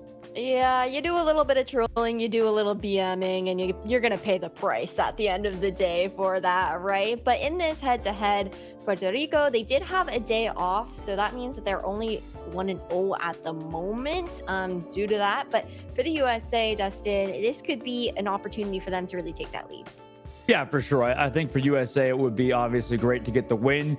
Maybe they could do it in, as interesting and fun fashion as they did previously versus Mexico. I mean, I wouldn't be surprised if they had something, in the works there, especially versus a team like Puerto Rico, who have really only faced one of the. I mean, they're obviously they won their first game, like you mentioned, and had that day off, but they've only faced was it Guatemala earlier on. So going into this one, I think that obviously it's going to be quite the challenge for the side of Puerto Rico, but for USA, I mean, obviously. We might see a little bit of trolling, but I think at the start, they want to, put their best foot forward. Yeah, we'll definitely have to see. We'll have to see even what but roster they come into this one with, right? Moxie, sure, we're seeing the starting lineup here for the United States, but yesterday they ended up subbing out Cluj and Sugar Free, having Super and Hydrant instead. Yeah, no sugar-free either to start off this time, so it feels like they're going to be moving away from that Echo playing, where USA do just like to go incredibly aggressive and just try and control the tempo the second that they can on control. Puerto Rico, on the other hand, have really impressed. I actually had the opportunity to be able to sit in on a couple of their scrims and talking to their staff as well. They were saying that they didn't really anticipate being a dive team, and definitely when Papa Joe wants to play, he wants to play towards the Reinhardt, but their dive coordination is actually incredibly on point, and they are starting off all guns a-blazing because Loopy is their specialist hit scan. He is the star player on this roster, and he's going to be fielding into map number 1 right off of the bat to try to get a feel matching up against these OWL players. It'll be super interesting to see how this matchup does pan out, and really curious to see how both these teams do fare here, Justin. And overall, I guess, what are the expectations now that we know that we're going over to Ilios? Well, I think expectations are obviously, overall USA probably favored in the matchup overall, especially on Ilios when they can run a lot of those dive comps with Collusion in the lineup. They could do pretty much anything, play a lot of those off tanks, like Junker Queen can even flex over the Diva, and at times Winston. I mean, these Winston mechanics have been getting better as time goes on. But for the side of Puerto Rico, I think a big storyline that really hasn't been touched on enough just yet is just the fact that there's been a lot of players that have transitioned from console over to PC to mouse and keyboard. That transition in itself is incredibly hard, right? Wasn't Papa Joe one of those players that was a console player, I believe, before, and then now coming into mouse and keyboard on PC? That's been such a change. I noticed there's been like a trend in World Cup in general with a lot of these different countries. Obviously, a lot of players making that swap from console to PC, because that's no easy challenge, or that's no easy task to do. I mean, it's difficult to change from a controller over to M&K. So the fact that a lot of these players have been doing it is super exciting, and I'm really looking forward to watching Puerto Rico play today. Absolutely. Well, we won't have to wait any longer. We're about to head straight into Ilios. So, Moxie, Dustin, you guys take it away. Thank you, Ash. And Ilios, our first map of the day. Moxie, first map of the midday, I guess, for us, coming in midway through. And USA obviously want to start off with their normal lineup first. Why do you think they've been kind of leaning towards Aspire? We kind of touched on it before, but why do you think they're leaning towards more of Aspire rather than Lenny, aka Sugar Free?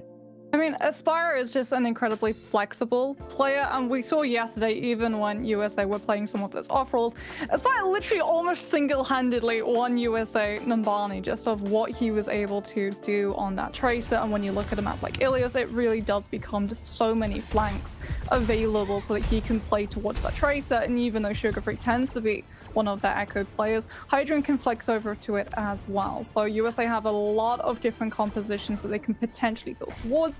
Puerto Rico, on the other hand, really looking forward to seeing what composition they decide to go for. It does seem like they're trying to push towards this dive.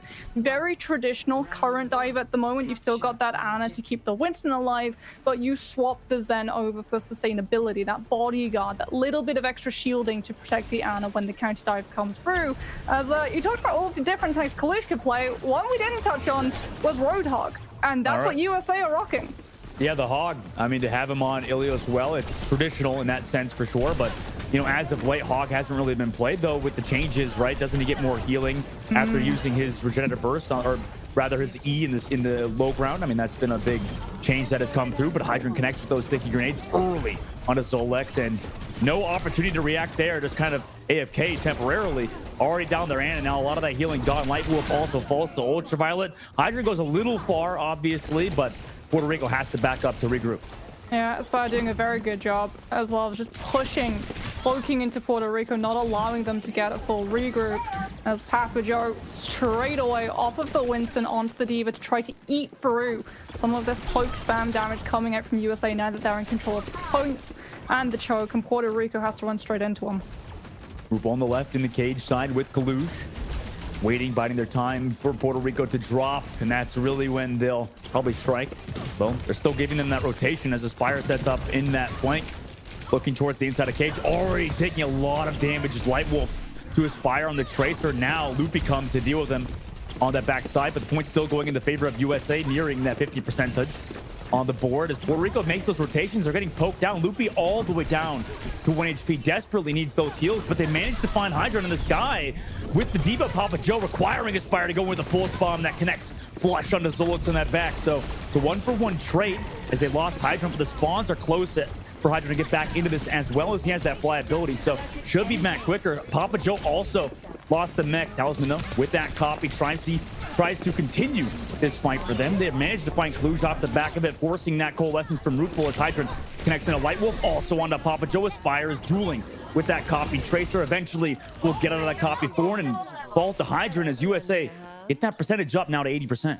Yeah, I imagine in this next fight we're going to be seeing Puerto Rico use that nano boost onto Light Wolf for that rally to try to have the stuns and connect up those kills for Talisman and Loopy to be able to finish off. The problem is that USA are going to have that Kitsune Rush. That's going to give them that extra little bit of speed to be able to disengage this rally pretty easily. It's going to be terrifying to deal with that. Ultraviolet instead goes for that flank, so they kind of give up a little positioning, but Puerto Rico sits in main, not really moving yet with that rally and the nano. Now they use it. Both from the Papa Joe, but he gets hooked into the pit, however. Still has the fly ability, so is able to get out. Kalush pops the ultimate as well towards that point. Diva bombed and tried his zone, but unfortunately not in a great position to find any kills in particular. But a nice boop off the map with the whole hog from Kalush. Also pops that take a breather, now runs back into Light Wolf, who's getting that peel, but can't really deal with a lot of the melee out of Kalush. However, he's still getting some of that sustained. Loopy and Talisman are able to find Hydra on the back, and Rupel. Ultraviolet traded it back though, and Kalush keeps trying to go for that kill, but Papa Joe is there with the peel. Every second Kalush is going for that damage, down all the way to 20 HP, but manages to jump out of that health pack. Eventually Papa Joe finds him in Baby Diva form, but it's far too late. USA has already claimed the objective, 100-0 on round 1. I can see why they decided to nano Papa Joe, really prioritizing keeping that Diva mech up because they know that the whole hog's going to be coming through, and in overtime, if you can't touch that point because of a Roadhog ultimate, well, you're not going to be fighting much of the map anymore. But unfortunately, it just leaves their backline so vulnerable, and USA can just get aggressive. It's the fact that we're seeing them not even use something like Kitsune Rush to be able to just disengage and rubber band back. They literally throw it in to deal with Puerto Rico's rally so that they don't have the opportunity for that armor to be able to build. It just gets ripped off of all of those members before they can even gain any vantage of that ultimate, as we now head towards that second map of Ilios. And no way does he do it. We saw it, and now we're seeing it in conference. RuPaul is going on the Life Weaver once again. The Florida Mayhem moment.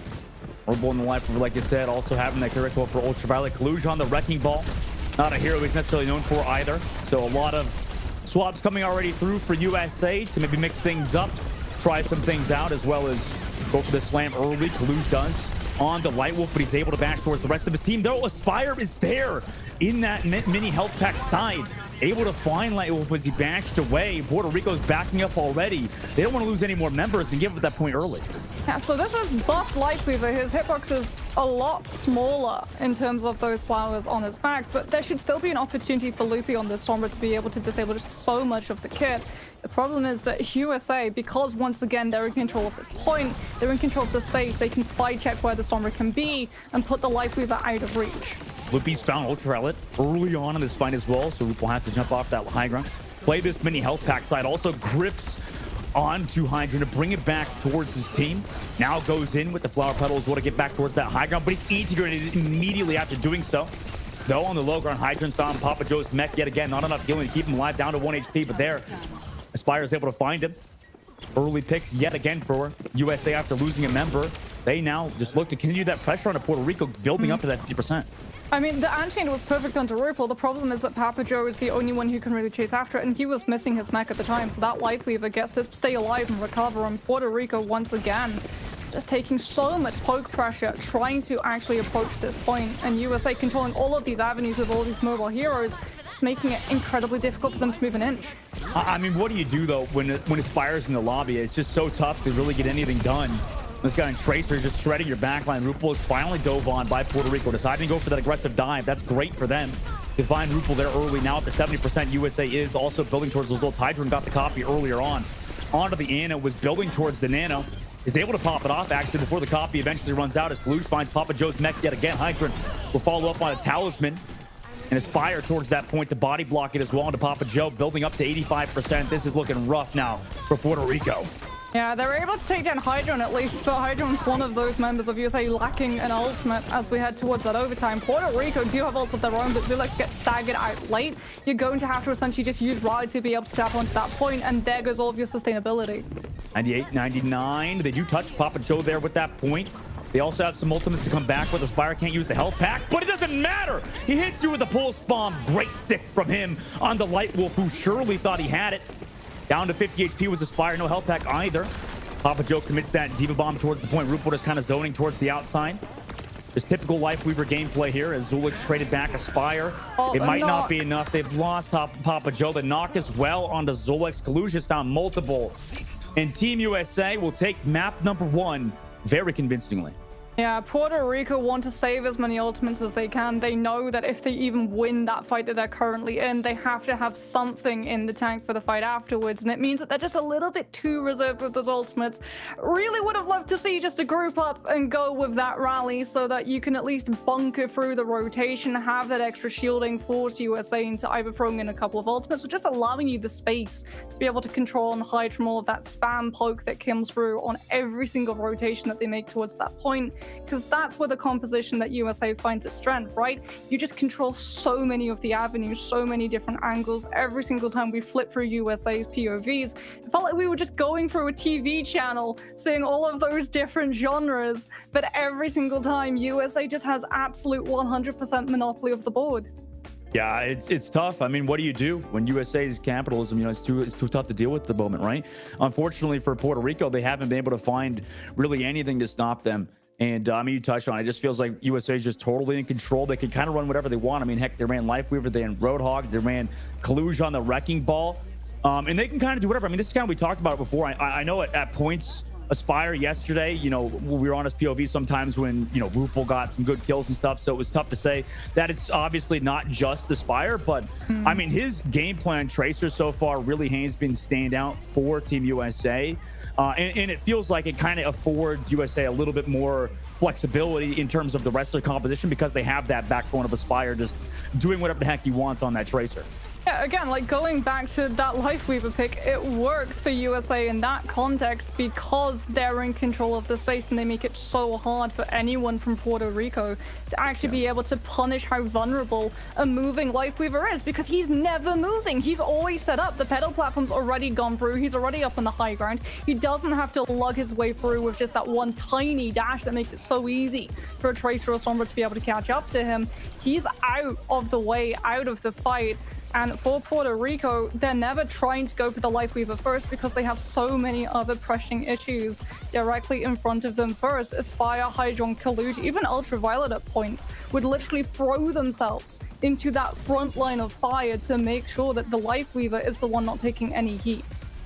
Okay, I'm going to ask kind of a hard question. Now, it's kind of just an overall conversation potentially for Puerto Rico. Okay, what is the overall, like, where's the light at the end of the tunnel here? Who's like their best player at the moment? It kind of feels like overall they're being crushed by USA. I mean, like, what do they have going for them at the moment, Moxie? Is there anything in particular that's standing out for Puerto Rico, or is it just too tough for them at the moment? This is what's unfortunately really punishing about these teams that come up against USA. A lot of what you want to be able to turn these maps around with is for your DPS to be able to start finding these shots, be able to just zone USA back, force them to actually respect the rotation so that they don't just continue piling on you every single time you walk out of those respawns. But because you're sort of limited with some of these players to just hit scan, right? Something like Cassidy, something like Widowmaker, maybe even a Hanzo at points. Incredibly easy to be able to just be overrun. There's a reason that we didn't see the Widowmaker. There's a reason we didn't see the Cassidy. Even though Nade can do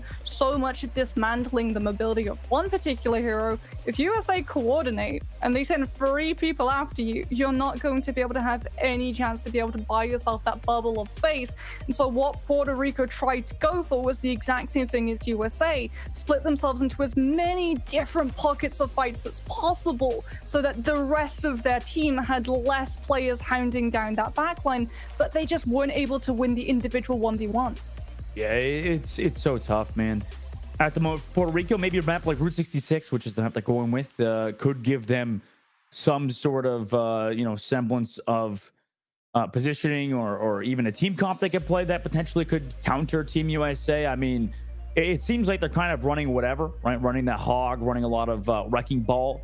Maybe if the likes of Puerto Rico want to lock towards more of that Reinhardt that I know, Billy was talking about earlier, just like that more, Reinhardt composition focused on Papa Joe. Maybe that could be something for Puerto Rico, especially since Team USA are more than likely going to be kind of, testing some compositions per se, right? The Rhine's hard though on Route 66. Rhine's biggest weakness is always going to be on maps where there's just a lot of focus on high ground. You can get away with it on point A, especially if you're like just trying to attack and walk out of your spawn without just taking so many poke shots coming through from like snipers brought up from afar on that high ground.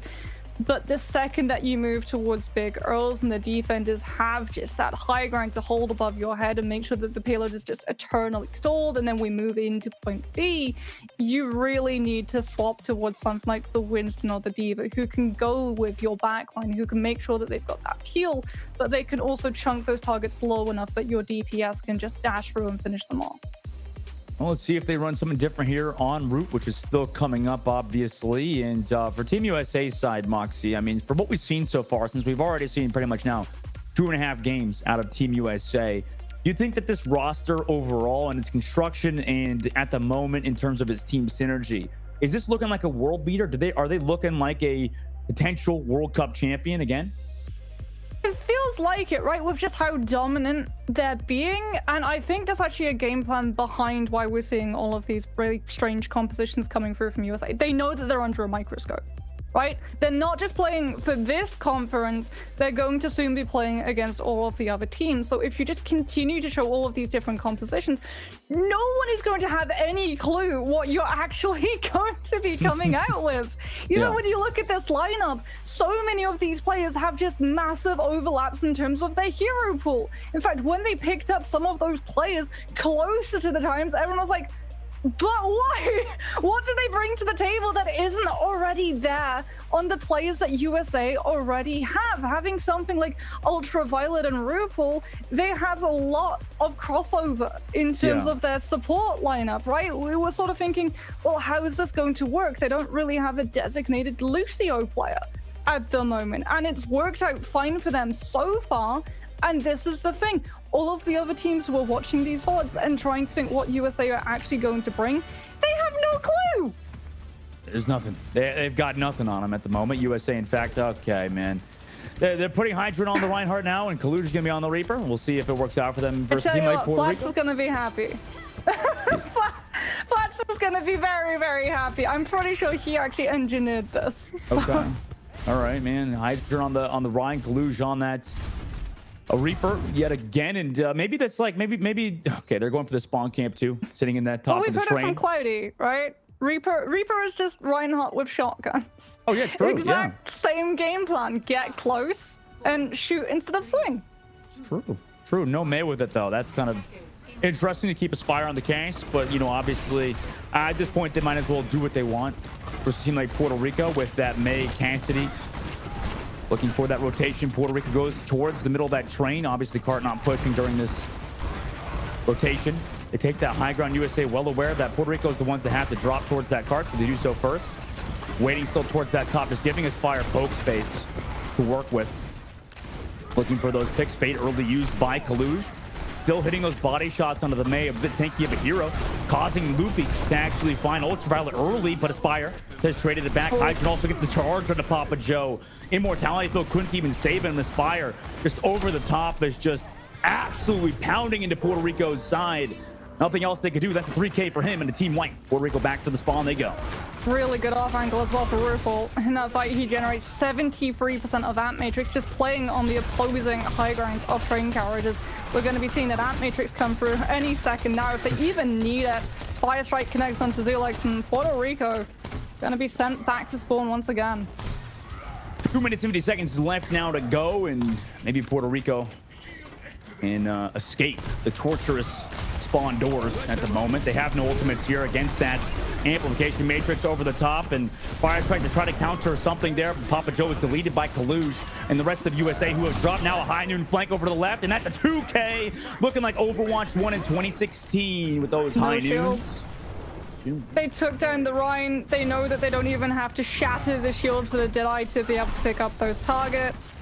Really good target focus coming through from USA. Like I said, there's method in their madness. They are playing smart even if they're off rolling. Thing on the top, USA still ready to go. Puerto Rico have some ultimates now to work with. Building towards that Blizzard would be a good one as well for them, but Hydra with the Shatter pushes forward. Aggressive image to the top from the side of Puerto Rico's backline. Also the Shatter. Death Blossom from Kaluj just tossing in ultimates at will. Ultraviolet also putting towards that beat, and Puerto Rico is sent back again. It covers the back of that Shatter, right? If USA lose this Reinhardt, Puerto Rico with these faster respawns are finally going to be able to break out of spawn as Ultraviolet. Do you think that they're going to come on that right side? He's looking for the boot. No! Oh my god. No! Oh, that did not just work. Oh my god, Talisman, goodbye. Ultraviolet hits the boop off the map. 1 minute and 30 seconds left, and Ultraviolet's going back to the skybox. Looking like Funny Astro. This is the thing. Now that's one door that Puerto Rico just cannot come through, and it really limits the space that they have available, space that's already so small with USA's monopoly once again. This is rough. This is bowling at this point. Ant Matrix over the top, able to find Light Wolf. I mean, we've seen it time and time again. Puerto Rico just gets picked off early, even with ultimates. We'll see if they decide to commit anything here. I kind of doubt they do. Zulix actually tries to walk out of spawn versus Aspire. Manages to lift hiding over the top. Not even in cover. Beat drop as well to layer over top. And Aspire just keeps hitting those shots with 50 seconds left to go. This is the most brutal, dominant game we've seen so far in the World Cup qualifiers. They don't have the space to work. Loopy's got the Deadeye, but he's just had to hold it for so long. Talisman now is going to go into the Tracer to try to harass and actually pull USA's focus away. Good need, but there's just no follow through as everyone from Puerto Rico is just having to play to USA's tempo. They have no ultimates. Maybe Puerto Rico could do something here with the high noon. Nope, Aspire's already found one. Loopy has found Ultraviolet, who is sitting at the skybox. Luckily, that's something. Connects with the nade as well. He does get traded by Loopy. Loopy on the Cassidy has been not, completely terrible for Puerto Rico, but unfortunately for him, he's missing his team at the moment.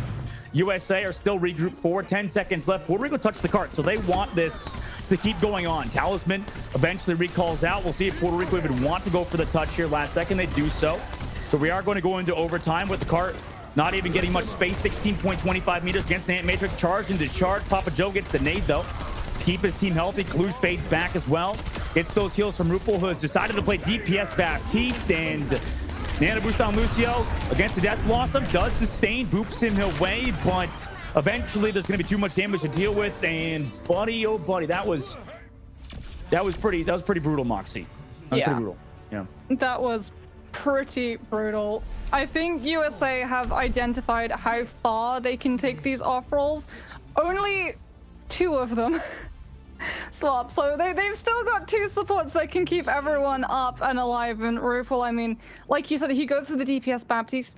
He gets the opportunity to go for the DPS Baptiste. Method in the madness. Hydron goes for that charge, forces Papa Joe to be in that concussed state, stuck on the ground, entirely vulnerable to just RuPaul drilling through that amplification matrix and shredding that Reinhardt, essentially just putting your main tank in a blender and hitting play as Puerto Rico, unfortunately, hit a total pause.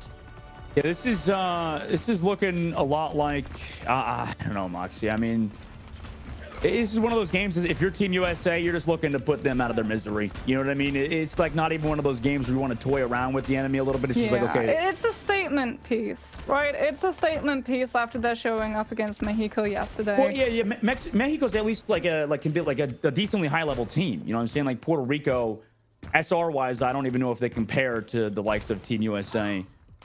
13 seconds left now. They're playing a more defensive comp again with that Reinhardt. See if it works out for them this time, Ox.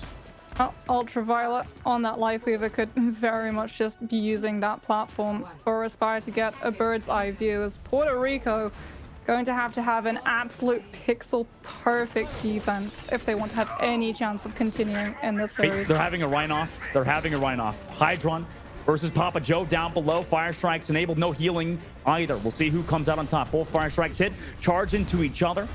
Back and forth. Hydron down.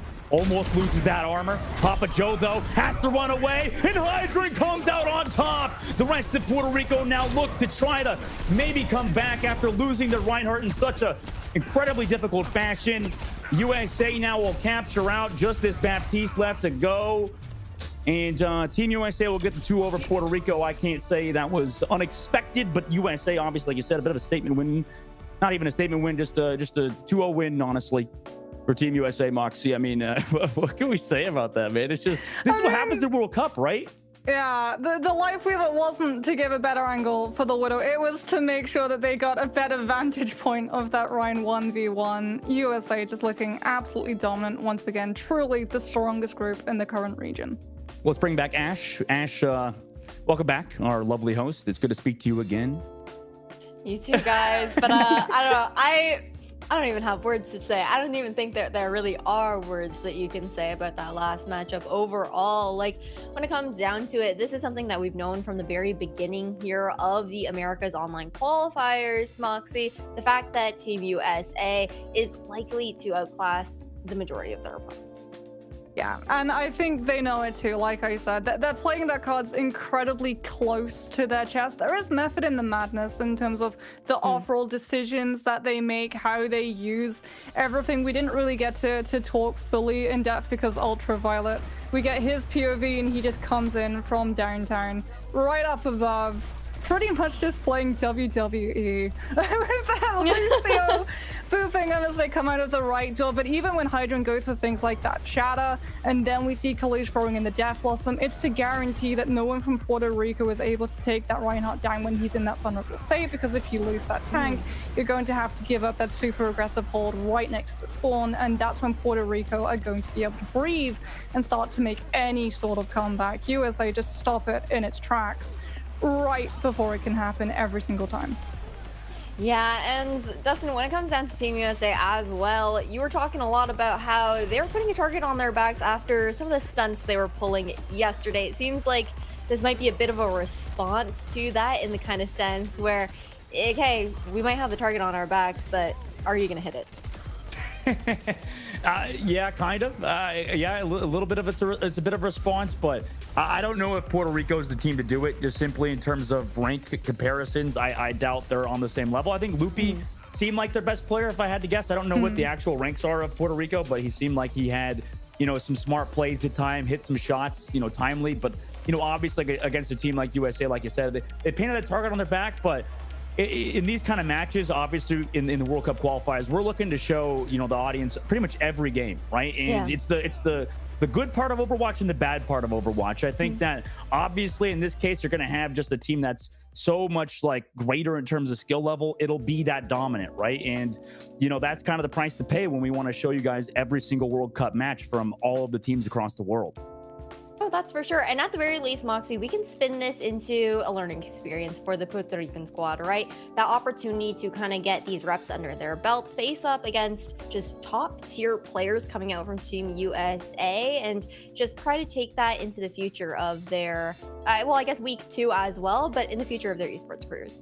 Yeah, I think it definitely puts a significant question though on who that third team is potentially going to be able to make it out of Group A. I know a lot of people were sort of thinking, okay, is it going to be Puerto Rico? Is it going to be Mexico? And obviously with Mexico being able to win one map of Nambani against Team USA when they were off-rolling, Mexico getting that chance to be able to be that third group, the chances of it obviously do start to be elevated when you do compare the two performances. However, no surprises that the MVP is once again going to be Aspire. His Tracer is just absolutely insane. The second that we got to see it coming through on that first map of Ilios, we knew it would be a very tough time for anyone to be able to rotate safely onto that point.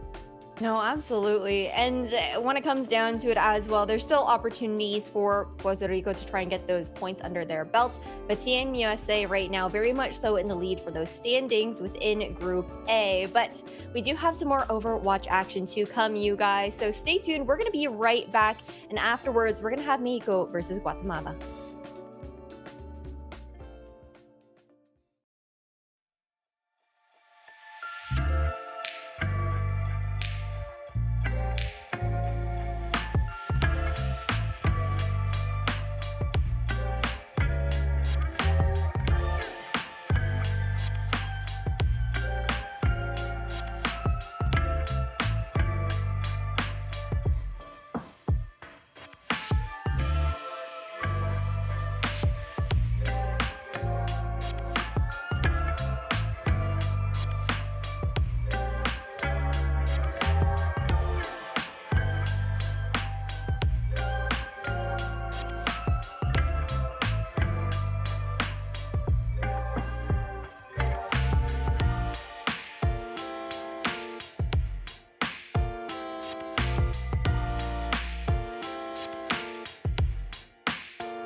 Welcome back, everybody, to the Overwatch World Cup. But another event is also going on today. Moxie, it's your birthday. Happy birthday and congratulations on the big 2-5.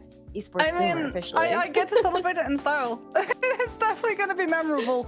I don't think a lot of people can say that when they hit 25, they got to see Hydrant's Reinhardt, which is something no one expected to see coming through, least of all me. I genuinely didn't think that they would actually commit to it, but USA, they spicy. They spicy. They definitely are. We saw those tweets going out there, but what a gift to actually welcome you into that quarter of your lifetime. And now, heading over to this next matchup, we've got Mexico versus Guatemala there, Dustin. Oh yeah, I think this is going to be an important matchup for Mexico. Obviously they haven't done the match just yet, but obviously between these two teams, at the moment Guatemala is sitting at the bottom of that group stages. Obviously they're going to want to get that win themselves. But for Mexico, if they can get this win today, that puts them up to a obviously positive win rate. And that'll be really good moving forward, because especially since they're really fighting for that third or even second place spot with Canada. No, that is for sure. That's the really scary part right now here. At the very least, though, into Group A, you do have that extra lifeline that Group B doesn't have in that extra third spot to secure. But Mexico looking like one of the contenders to actually take that third one, Moxie. Yeah, again, it has to be a statement for this team, right? Yes, they were able to take one map off of Team USA and survive the off-roll BM, but now that we're moving into their next quote-unquote serious match, we have to see this team perform. It cannot be close for this team if they want to be able to make it out of groups. Like Dustin said, they are vying now for that second spot alongside Canada, and if they're not able to make it pretty easy against Guatemala, a team that are currently 0-2, then we're going to have a lot of doubts over whether or not they're going to be able to overcome that second spot.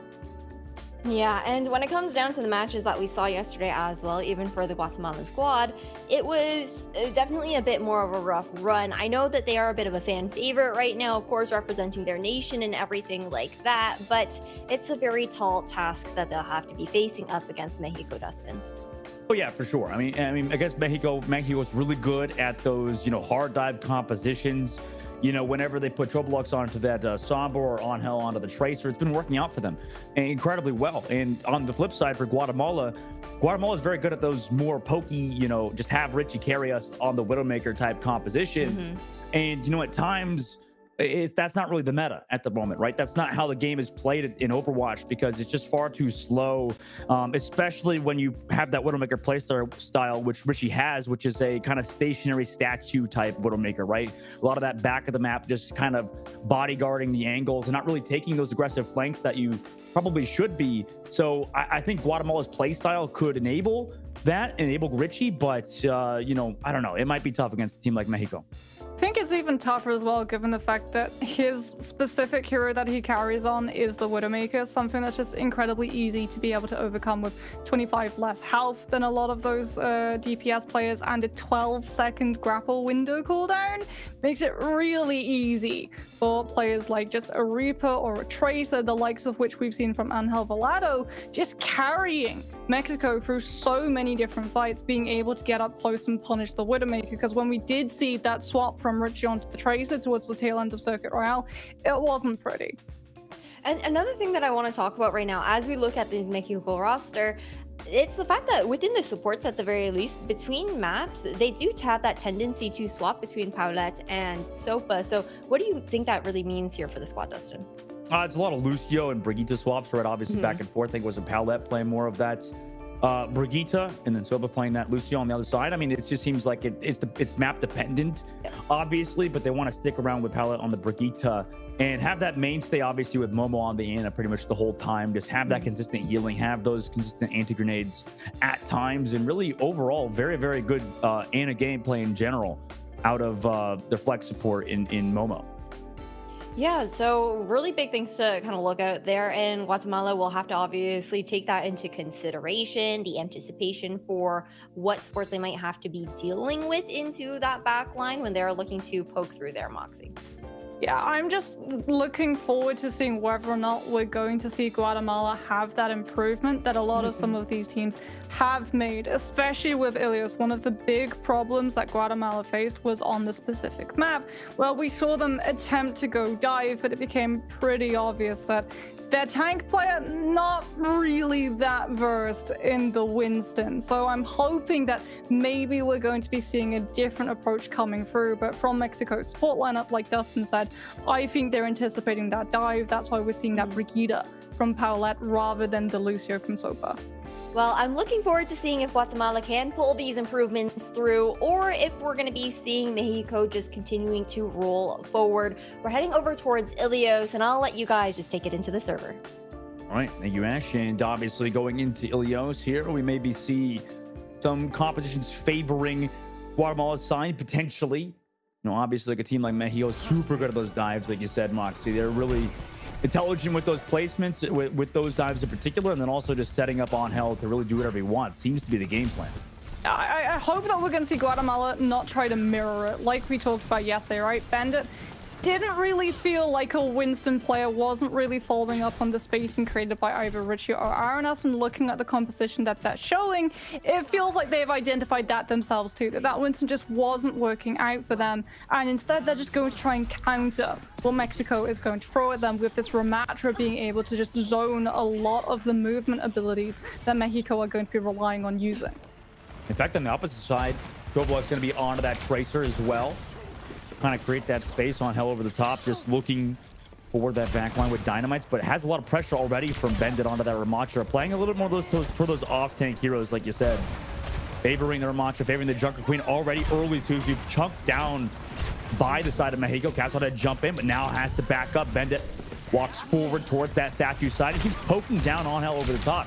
Working out for them quite well as they've rotated towards that point, aren't really in a whole lot of danger, although you're taking a lot of bullets directly from Angel. Good movement from Vinci to avoid that damage. In fact, Guatemala are the ones to take the point first. Yeah, because they've got Bandit in a really good position with that primary from the ramp, you can just keep spamming the angle that this actually trying to take. However, Mexico with really good pincer are able to take down Richie, and that is one of the stopping powers keeping Mexico at bay. Now that the nade is removed, they can get mobile and jump into the back line. Yeah, the rest of Guatemala falls, just Marleo back, and Mexico will reclaim that point at 26%.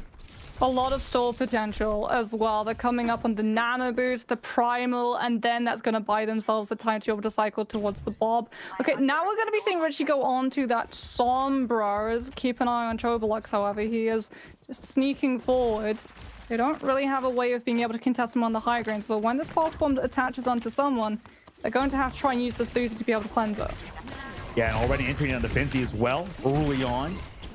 But what's now looking for that Lucio gets him incredibly low and actually finds him as well.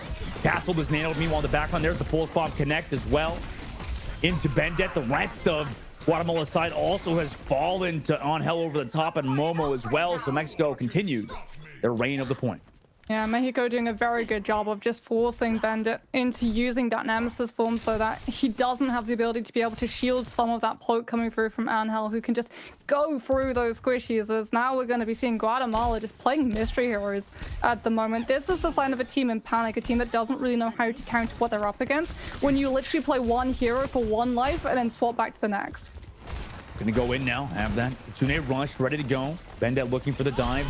Doing a good job using cover to avoid a lot of that damage coming in, but with the Brigitte up on the high ground and the rest of Mexico peeling, it's hard to do much as well as Bob towards that point. The beat comes out too late to save Richie.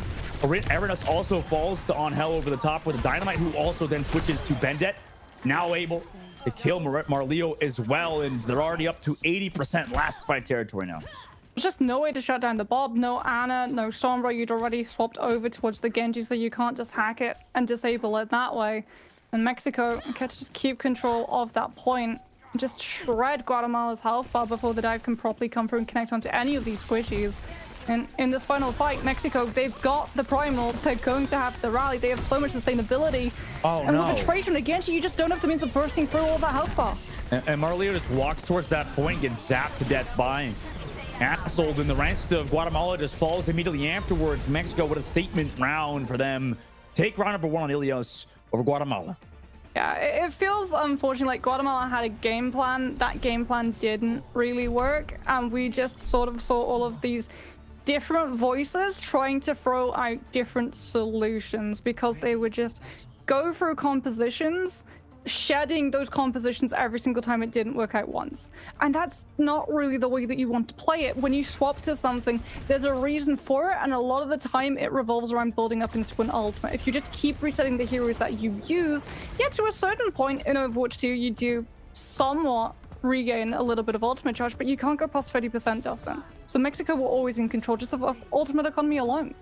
Yeah, they just totally controlled that round. Now Guatemala, you know, that was their round as well too, to potentially swap Richie over to Widowmaker, but obviously they got the game plan on control, just to have Richie maybe flex towards that May, a lot of those more, you know, brawly compositions or even dive at points for them.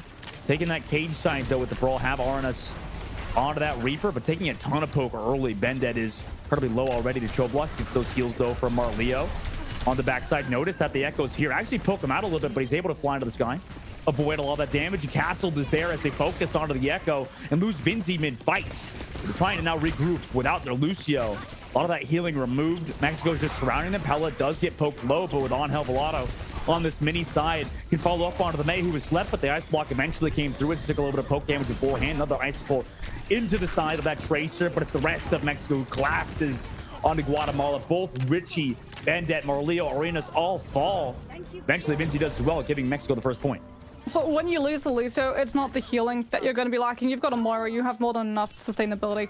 It's the speed boost. It's the ability to be able to reposition. And Mexico, they understand that so well. They all just pile on Guatemala, who are just stuck in position and can do absolutely nothing. As again, we're going to see the comp swap come from Maleo onto that Kiriko for survivability when that dive hits, being able to use the Suzu as well to cleanse a lot of that poke damage coming out from these stickies from Chobolux. As Aranas on the nade with the cast. Looks ready to go. Gets that copy early on health. Still has the pulse for him to use it because the rest of his team has already taken down Guatemala. Aggressive Ana play for Momo. Mexico collapses on them. Fast team fight for them. Really fast, and just not allowing Guatemala to be able to build up these ult charges. This is how you approach a team that is continuing to run through all of these different compositions. Use one ultimate, finish the fight as quickly as possible so that the 30% that they've managed to just keep a hold of when they comp swap is just not going to be able to get past anything close to what you already have. On now looking at dueling Richie, pokes him out. The mini though used by Richie to get healthy as well, as Guatemala then walks in, but they're against the nano boost to Winston. That's already a good start. They didn't lose somebody instantly, but eventually Castle will find Arena. So, you know, really able to find that kill. End of the day, and Richie also falls. Marleo does find Choblux off the backside, but has to Suzu for himself. Swift step back to the main side, but an anti-grenade now can connect with no cleanse here after Marleo went so aggressive. Guatemala, though, does escape with their life. They're backing up now 80% of the board. They've regrouped, but a nice sleep dart from Momo again. Now Castle sitting with that primal rage, ready to zone up the back line if he needs to. Annihilation from Benton on the opposite side, goes aggressive against Paulette with that rally. Meanwhile, Castle just bullies Arnas on the inside of the mini. Make sure he can't leave that side to regroup with the rest of his team, who's using that Kitsune Rush. Looking out for the rest of his damage. Potential boop in the pit as well, but they're up a man here. In this fight, Guatemala uses that beat to sustain 97, 98% of the board. Guatemala tries to get that flip, but unfortunately, Castle is still here on the point, jumping into the air, able to get those kills from the main side. Gets poked a little bit, but has that cooldown of the shield to also avoid that pulse bomb that just came out from Richie. Also giving that Nenabus the opposite side on health. Takes a ton of damage from Arnas, but it's too late. Bended actually just, falls off the map there? Doesn't even commits the jump off the map in that fight. Like, what was he doing there? But, you know, at the same time, Mexico has come back through this point. Maybe to avoid a lot of damage, just had to jump into the middle of the pit. Mexico will get that flip. There's just this Rico left on the point. Marleo and a Tracer. They're going to do so. Eventually, Marleo does fall. Just a Tracer now. If Richie gets that mini health pack, they're trying to continue this overtime, but it gets deleted by a Brigitte. And a very dominant win for Mexico on Ilios. It's just the ultimate economy. It works against Guatemala time and time again. Like I said, when you reset those compositions so many different times, you're never going to be in control of the ultimates. And if you're not in control of the point, you need ultimates to be able to force them off of it so that you can zone and find the flip, so that even if you don't win the fight itself, you're at least building up point percentage. And that never really happens. And we just see Mexico, they don't have to have any respect for zoning Guatemala away. They literally just wait for that ram to walk past, and instantly the Winston on every single squishy left behind in that Ram's wake. Yeah, and this is exactly why we talk about Mexico being that top 3, potentially even top 2 teams in this group, because they are, kind of, it seems like head and shoulders above the rest of the teams in this group potentially, right? It feels like they're the only team to really take a map off of Team USA. Obviously, it was very dependent on the circumstance, but regardless, the same thing just happened previously. Like we just saw that last game between USA and obviously and Puerto Rico obviously went very, very fast. And for the opposite side of Mexico, they were able to take that map in a very, very cheesy situation for USA. And now over Guatemala, they're looking like that kind of dominant team, kind of in USA fashion over them to get that first map win. Yeah, they're looking like a smart team. That's the big difference to me. We saw 2 different forms of tempo come through from them when you look at how they played that map 1 of Ruins.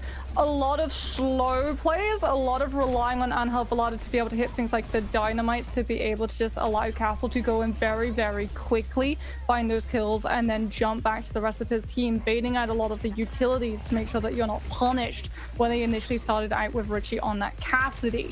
And then on that second map, they identify that, okay, we're just going to keep pushing, and there's no way that they can really recover. And they get incredibly aggressive and incredibly speedy. A team that's able to just do both at such a high level, so decisively and so coordinated, is absolutely the reason why, like you said, they are honestly a contender to go up against the likes of Canada. Yeah, I'm really looking forward to that game. And from Mexico's side, obviously, they still need to get the victory here in a 2-0 fashion would be great for them. Continue having that decent map differential with that +1 over USA. That could be huge for them getting this 2-0 today, and then potentially having a close up with Canada could really make this group spicy. And on the opposite side, maybe for Guatemala's team, Moxie. I mean, we talked about it before. Really, their saving grace is just having Richie on the Widow, right? Yeah, but unfortunately, we also discussed this before.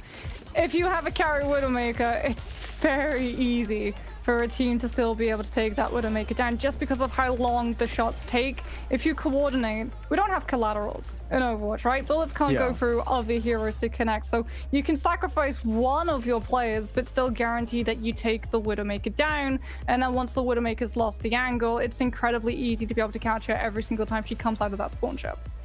True.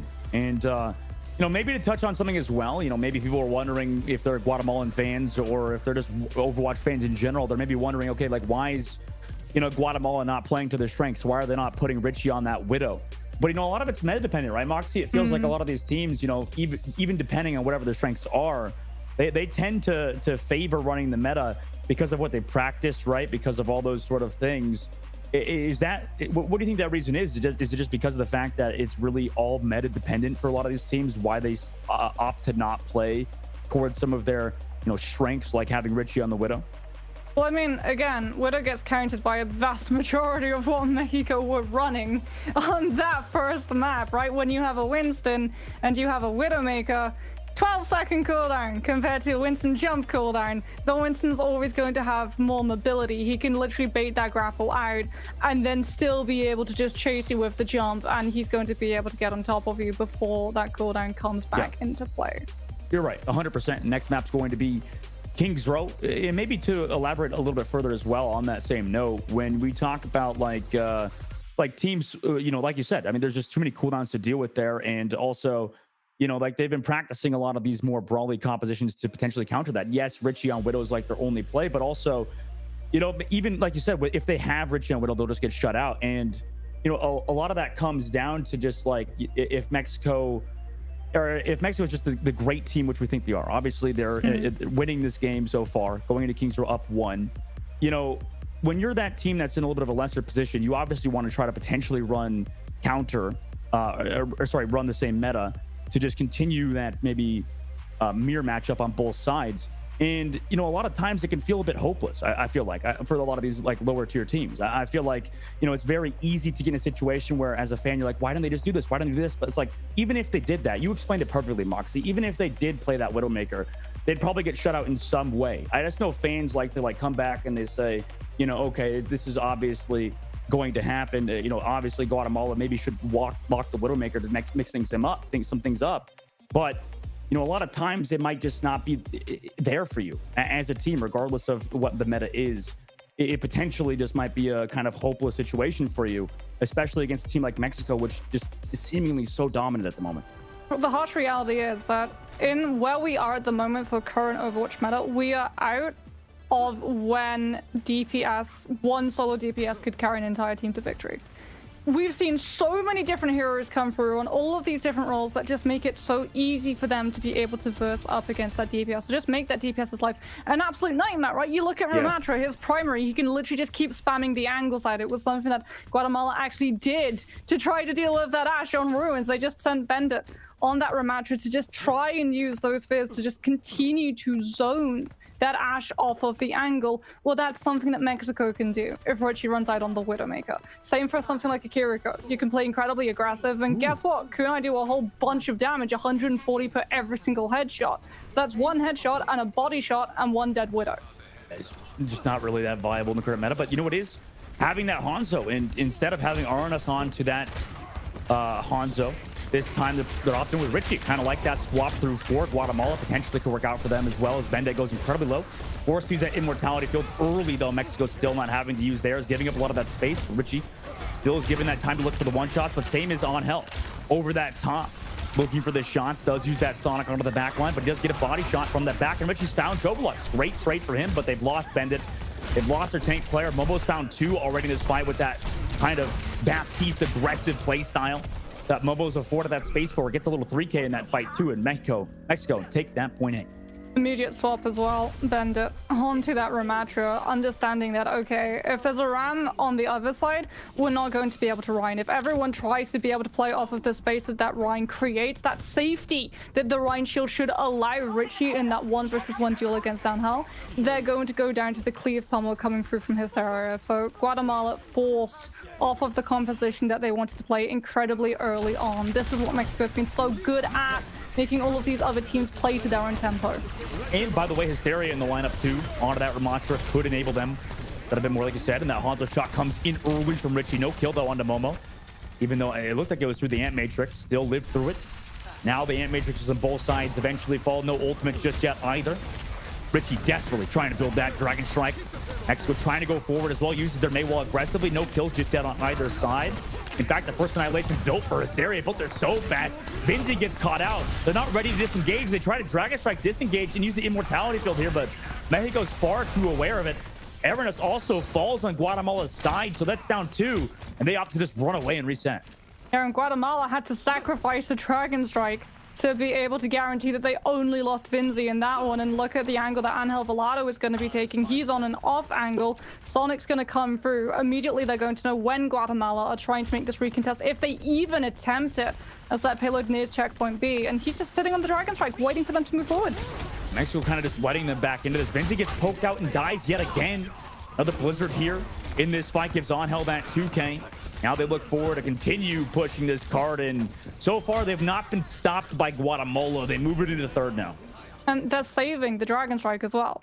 They literally throw in the Blizzard, and they know that all of those players frozen up. They have so much trust in Angel Velado on that off angle, being uncontested, being able to land those headshots, that they've got the Dragon Strike to be able to peel when Aranas tries to use this Blizzard from Guatemala to slow things down. I know Mexico's like winning pretty hard at the moment, but I would like to see them play a bit more aggressive and forward versus a team like Guatemala. They've used the Dragon Strike to defensive as a defensive play versus that Blizzard. Now they're not able to find any kills from that Blizzard because of it. Mexico's incredibly low, so Pellet commits that beat drop and a Matrix in this fight to stop that push from Bendit. He did get a beat drop as well in this fight, so they have that Ant Matrix available versus Mexico, who have no ultimates, but now they go push forward, or at least Pellet does. They don't want to push past the Ant Matrix, even though they potentially could have off Pellet. Pellet gets almost caught out there, but narrowly avoids some of those shots in terms of that in terms of the amplification matrix. On Hell off the back also has found Marleo. Maywall perfectly placed, allows them to pick off Bendit in this fight, give him that 2K, make it a 3, and now 4 for Hysteria in this fight. Keep holding onto those ultimates as well. Mexico is trying to get this last cap with a lot of time on the clock. New May and Ram just have such good synergy with that new slows. Guatemala going to be putting Vinzi onto that Zen, just trying to go for the glass cannon, the damage to chunk through Mexico without the ultimates. They just need to stall for Richie to build into the Dragon Strike, but they're just not getting past spawn. No, they're not. They try to walk out, but Hysteria is there. Everybody else on that payload. Mexico's trying to get one of the fastest times we've seen so far in these qualifiers. 3 minutes and 57 seconds over Guatemala. They cap out on King's Row. Again, this team is just incredibly smart. They see, okay, Guatemala wants to run this Reinhardt. We're going to force you off with the Reinhardt. Reinhardt versus Ramatra. It's always a really rough one for the Reinhardt, right? He's got a shield, just like you. But hey, look, he has constant ranged poke as opposed to you who have 2 fire strikes on a pretty chunky cooldown. So you are just forced to immediately bend the knee. And that forcing off was just a big sign of Guatemala not really understanding how to play the composition, not getting the timing either to be able to set the composition up for its win conditions, because right from Streets phase, Mexico just continued to keep hounding and pressuring and sitting on an ultimate so that they always have something to be able to derail Guatemala's plan. It's so tough for Guatemala at the moment. And I mean, I don't know if you agree with me here, Moxie. I feel like with Mexico, obviously they're stomping pretty hard at the moment over Guatemala. But, you know, for their side, a big takeaway, at least from a coaching perspective, I feel like I would like to see them play even more aggressive, make sure Guatemala doesn't have time to set up, because they're kind of giving Guatemala a lot of 5 versus 5s. When I'm sure you notice it, Moxie, whenever they're up 5 versus 3, they could extend even further, right? To pick off those players. Yeah, absolutely. I think a lot of it was actually down to just respecting King's Row C. It can become real easy for an attacking team to just get a little too blinded by that aggression and very quickly lose control of your time bank. As Guatemala now on the attack are going to have Richie on that Widowmaker for a matter of seconds before he's going to be forced to swap onto a Bastion. Bastion with the Lifeweaver. Still on the Lifeweaver. Give him the platform. Lift him up. Put him on the statue of the top hat, please. I mean, that'll counter the, I guess it'll counter the Maywall, right, to some degree, but on hell opts to just destroy Marleo as they walk in. Bendet also falls. Richie without that front line, and the Ana falls immediately as well. And there we go, Mexico coming for that spawn camp, walls it off as well. Already first fight win. Bastion works on King's Row attack when you have a Symmetra, because then you can TP up on top of the statue and you have full vantage point of the defenders because you avoid getting through choke. And Guatemala, unfortunately, not running that sim, have to deal with choke, have to deal with Angel controlling Cinema. And I like this so far for Mexico. They're starting to understand like they can play incredibly aggressive if they want to. Just at that choke point, setting up Angel on the left side, looking for those one shots, not able to find it just yet. Onto that Hanzo, maybe not one of his best characters, considering he's so good at the Tracer. Immortality field to sustain versus that Vortex from Bendet. Guatemala's trying to walk in now, build towards that life tree on that main side as well, but they're not afforded that spacing. They haven't gotten past that choke yet. Anti-grenade from Marleo onto the main means that Choblos can cleanse it with just that ice block form. Now they have to deal with Annihilation as well into the face of that Bastion. Ana in that back line. Can't do much against it.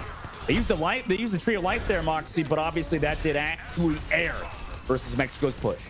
So much peel coming through from Mexico. The second anyone goes potentially low, Maywall Annihilation, just to make sure that all of these members are alive and kicking and able to just continue to hold Guatemala in this choke for as long as possible. Zone right on the spawn door as well as Angel Velado. There's no way he goes for the Dragon Strike into spawn right now. He's holding onto that ultimate. Mexico, like I said, they're aggressive, but they're smart about their aggression. They hold onto the ultimates and use them, not necessarily, but every single time that they want to use that Dragon Strike, it's mostly to counter Guatemala's own ults. Uh-oh, guys. Bastion's ulting. Whatever shall we do? Wait, he got a kill! What the heck is Mahout doing? He got picked. Okay, they nano the Genji. They got the blade. And it actually dashes up to Angel. Chobolux also falls last second. Guatemala will take advantage of Mexico. Coming towards that point now. They look to grab one tick. Mexico making some quick swaps. They want to recontest here. We'll have that amplification matrix ready to go there against an Annihilation. Bendit, this is all on you, buddy. You got to stop this push right here and now. Pops that Annihilation, breaks the Immortality field. They kill Hysteria, but Choblos has found Richie. They need to find some more. I would like to see Bendit get a little bit more. He hasn't popped the Annihilation until now. Now gets one. On to another. That makes that a 3. They actually get more in the backline, though. Paulette and Choblos are trading during this fight. Luckily, Bendit is there with the pummel, and Guatemala have done it. They take point A. Yeah, good use of Annihilation. Bendit holds on to it until he sees that matrix from Momo. Knows that he has to force that Baptiste away from being able to just heal everybody from Mexico's side on point, looking to dive in to that backline and take them down to the Ramatra without those supports would go down so fast, but he's able to take down the backline as a result of the ram ult. And we're going to see Guatemala finally get towards streets, but yet again, there's another choke for Mexico to take advantage of. Yeah, and this aggression is working. So for them, nice life rest. Save that backline, but you know, they've already lost Richie. Bendit also falls, and here comes the Mexico spawn camp yet again. Richie onto the Ash to accommodate. If you try and group up towards that spawn, they're going to be hit by a lot of this dynamite AoE damage. Should buy themselves a little bit of room to be able to break out. The problem is that Trobolux is going to be sitting on that blade. Doesn't have an Ana, however, but Guatemala don't really have the means of being able to deal with it. Please check this corner. No, 1, 2, 3. And Angel kills one. Now Marleo sees him, but it's not after Angel has found 2. And now can also dive onto Vinci, getting rid of him. Just have that Ana and that front line of the Ramatra, but not able to find that kill either. Gives Mexico the capability of just finding Bendit eventually and keeping that spawn camp up. Guatemala's forces are so split. Maleo is nowhere near Bendit. And as a result, Mexico, with that spawn camp, just get to continue draining this time bank down and down and down without investing a single ultimate. Mexico still sitting above the point. 1 minute and 40 seconds left to go, or above the payload runner. Blade's still ready to go as well if they want to use it in this fight. Also, the Annihilation still able to go the choke, and now decides to pop it against that rank 3 from Vinci. That cap could potentially come through, but Angel shuts it down. Richie's goes out of the lobby back into their spawn as they have to continue to back up from that Annihilation. It looks like they finally are going to get a re-engage as they respawn. On the inside, Blade comes through. Nano Boost as well onto Richie, so it doesn't actually connect onto Arnas, who is popping that Blade. They've got the Immortality field. Choblux goes deep, but it's a nice sleep from Marleo on the Choblux. But they don't have to follow through damage because it's just an Ana and a Life Weaver. So it looks like he potentially could live on the high ground. In fact, he does, and he dashes back into Arnas. Marleo also falls to Paulette. And unfortunately for Guatemala, they go to that payload, but they've forgotten. They're getting spawn camp. You can't just leave for that objective. You got some members of Mexico in your spawn to deal with. Bendit's desperately trying to back up, get some of those heals. And finally, Guatemala's looking like they're going to regroup. Yeah, by going towards that payload, however, they have forced Mexico away from the spawn doors and allowed the space to be cleared for Bendit to come in with Annihilation. Good zone to be able to collapse onto Powerless, so the Lucio doesn't manage to disengage. As that deflect is going to be running out in a matter of moments, but Bendit just can't afford to push. They lose Richie trying to just push into Angel Velado, and Guatemala aren't going to be able to find the picks that they were looking to stagger Mexico down further. I mean, this game, Mox, this is how you can tell the difference between, you know, some of the top teams like USA stomping and a team like Mexico stomping. It just looks completely different. Mexico at times will lose team fights where it feels like USA wouldn't on the opposite side. Ant Matrix now for Momo down below. Guatemala trying to sustain, build up towards that Nano Boost on Marleo's side. Mexico looking for that pick. They don't have any ultimates yet either. On Hell looking for that Hanzo shot during this fight. Potentially could get that one shot, but in fact built the Dragon Strike instead, which will cut off Bendit from his backline. But he's got those heals. Nano Boost to Genji onto On Hell, but he's got to find that kill. Luckily, Richie and Armas combined for those two. Troblux looking to go for that trade to build the Blade. Also, Hysteria is popping the ultimate, so it could work out for them, but Troblux falls while blading. It's just Hysteria against the rest of Guatemala. Could he do it potentially now at a 1 versus 2? Has that humble form, that Nemesis form that he could get into. Benda uses it early to chase him down, but Hysteria has his back up. Can grab the health pack, but he doesn't grab it actually. Gets zoned away. Down to 110 HP. He's waiting for his team to regroup here, but can't even touch the payload. It's going to be on the Lucio. 3 minutes and 30 seconds left. They do touch it. Just Vinci on the point. Going for the Secura. No beat in time from Vinci. Howlett's there with his own beat drop, saving the beat for the plane ride home. Looks like Mexico stopped Guatemala in the second phase and take that 3-0 or 2-0. Not really voluntarily saving the beat for that one, Dustin. He is target focused down by everyone on Mexico. They are fully understanding of how close Vinci is to Siren Barrier, and he literally goes down as it comes up. For a second, I thought it might actually have been cancelled mid-def animation, but what a stand. What a King's Row defense that Mexico are able to post. They did fall towards the spawn, although we did get to see a little bit more of streets, but the turnaround, the fact that they can just rubber band back in with that ram, even the swap onto the Kiriko as well, a true staple for these teams understanding if you want to regroup fast, have a support who can cross those distances in the blink of an eye. Let's bring back Ash to kind of break down what just happened there between Mexico and Guatemala. Welcome back, Ash. Good to see you again in just a second. Hopefully we'll have you on the desk here. Well, I don't know if I'll be doing so much of that breakdown as it is the birthday girl Moxie doing it for us on the desk here, Dustin. But overall, I feel like that's tough for Guatemala. Now they're looking at that last place spot here within the Americas Group A. So the only team currently 0-3, of course. A couple of the teams do get that bye day that we had yesterday. But Mexico, I mean, you said it honestly perfectly, Dustin. I think just the fact that they are able to stomp a team like Guatemala, but it's not the same as when you see someone like the States do it. Yeah, Mexico looks really good. I do want to preface it by saying that, okay, I'm not trying to take anything away from Mexico when I say that. It's just a matter of, from the outside, I feel like you can kind of tell between certain 2-0s and other 2-0s, right? It seems like Mexico is still dominant over a team like Guatemala, but it isn't to that level just yet where you're seeing a lot of those incredibly aggressive plays, a lot of that forward positioning to get those pickoffs potentially, a lot of really tight spawn camps with the whole team. At times we saw Hysteria go to the spawn doors by himself, but then we saw a lot of payload pushers. We saw pretty much Lucio, the DPS is pushing that payload, and not a lot of getting those objective kills and stuff. They did get a lot of the time bank. I mean, obviously it was a really fast time on King's Row, but I just would like to see a bit more aggression out of them as a team, because they have the skill to do it. And then on top of that too, like I want to touch back over on Ilios there, Moxie. You were talking about how it was the mystery heroes were a big issue there for Guatemala. The fact that they were continuously resetting those ultimates, kind of just picking anything that they possibly could to counter, but not building off of it.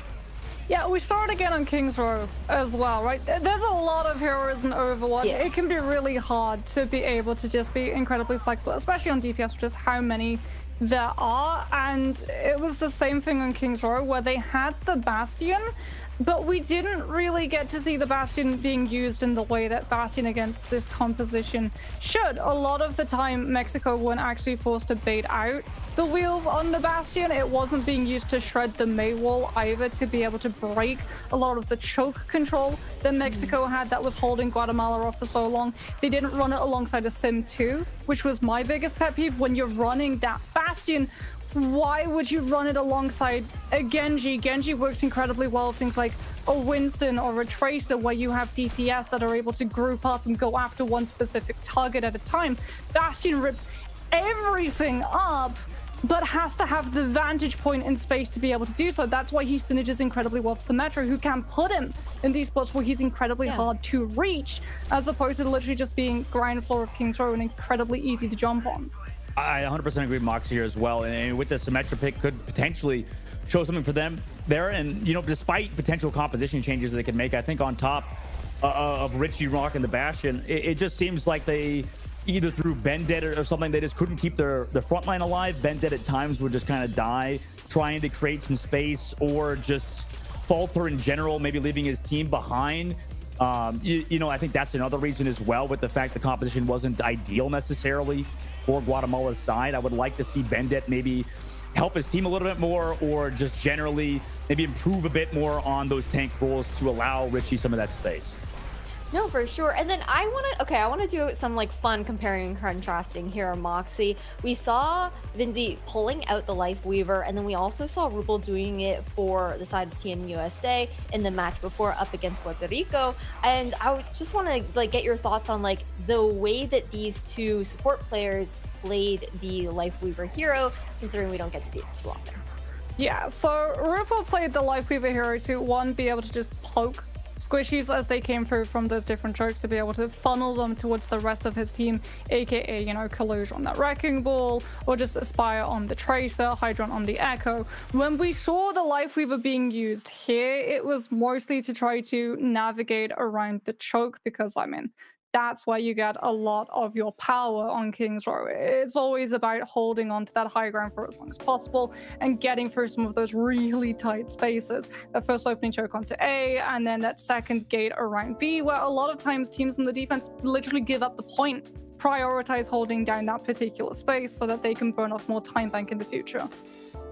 Well, really interesting points to be made, and I guess something we can look towards to see if Life Weaver does ever make it into that meta into the future and whatnot, and see what kinds of innovation will be able to be pulled out by players going forward as well. But before we wrap up here onto this matchup that we just saw between Mexico and the side of Guatemala. I just want to get your final thoughts here, Dustin, on what you think this really means for Guatemala going forward.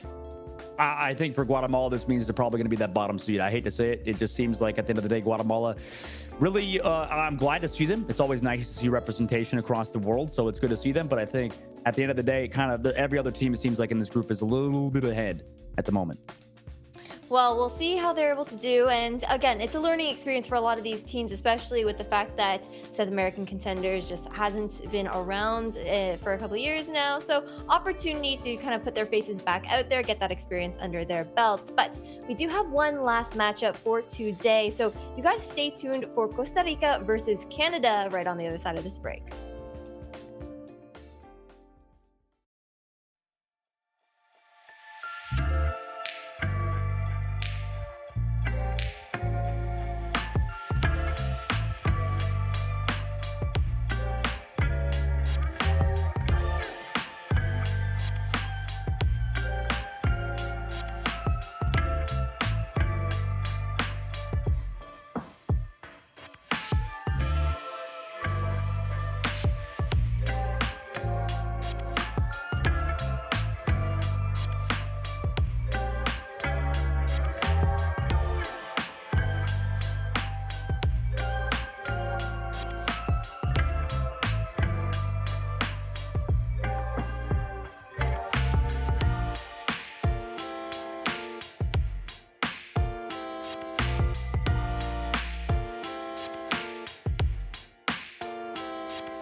It's time for the final match of week 1 of the Overwatch World Cup. We were just talking about contenders in the green room, and I almost said that off the top of my tongue. But when it comes down to it, this is the end of week 1, and we're wrapping up with Costa Rica versus Canada.